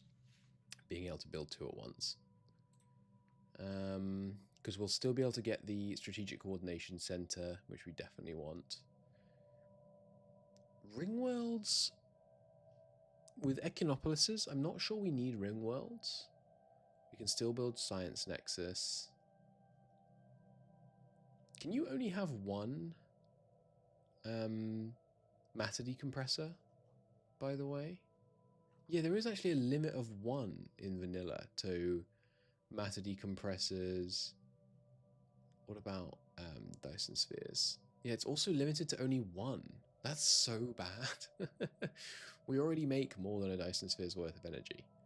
Okay, yeah, so we can just do without Galactic Wonders, because this literally, this is plus 4,000 energy plus 5,000 minerals, and then the ability to make ring worlds. But we don't need ring worlds, we can just do arcologies instead. Yeah, okay, cool. Phew, that still works. So we'll go Arcology Project and Master Builders. Well, do we even need Master Builders? We probably don't, you know.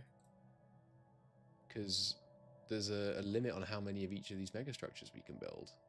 So, yeah, so I guess we don't need master builders either. So archaeology project plus maybe galactic contender. I don't think we need it. Maybe I should look into cosmogenesis, see how powerful that is. Yeah, this seems fun. Let's go cosmogenesis. Boom. Insatiable curiosity, an axiom that science paves the way for curiosity. We wish for our due potential. There can be no other path. Begin the event chain. Glean the innards of reality. A new kind of computer. Cool. So we've unlocked the synaptic lathe megastructure. Simple full empire buildings can now appear as a research option. Unlocks the technology for dark matter power plant.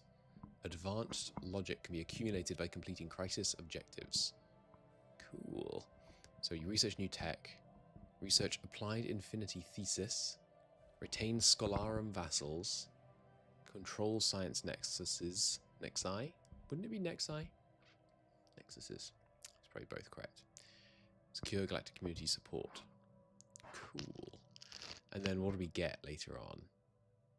Arcane Fallen Empire buildings. Oh, this was definitely the right choice. This is going to really juice us up. Nice. Well, I've learned two things. Number one, Grand Admiral scaling late game AI is trivial. We've got more fleet power than the whole rest of the galaxy put together, basically, and it's not close. Secondly, the performance is bad. In this case, in fact, it's actually crashed coincidentally as I pressed the button to record. That's funny. So I'm bringing to end this series here. Stellaris 4.0. It's not very good. It's not very good. It's a shame because the pop system seemed cool. They made the game worse as a joke. Never mind. Thanks for watching, everybody. I'll see you in the next one.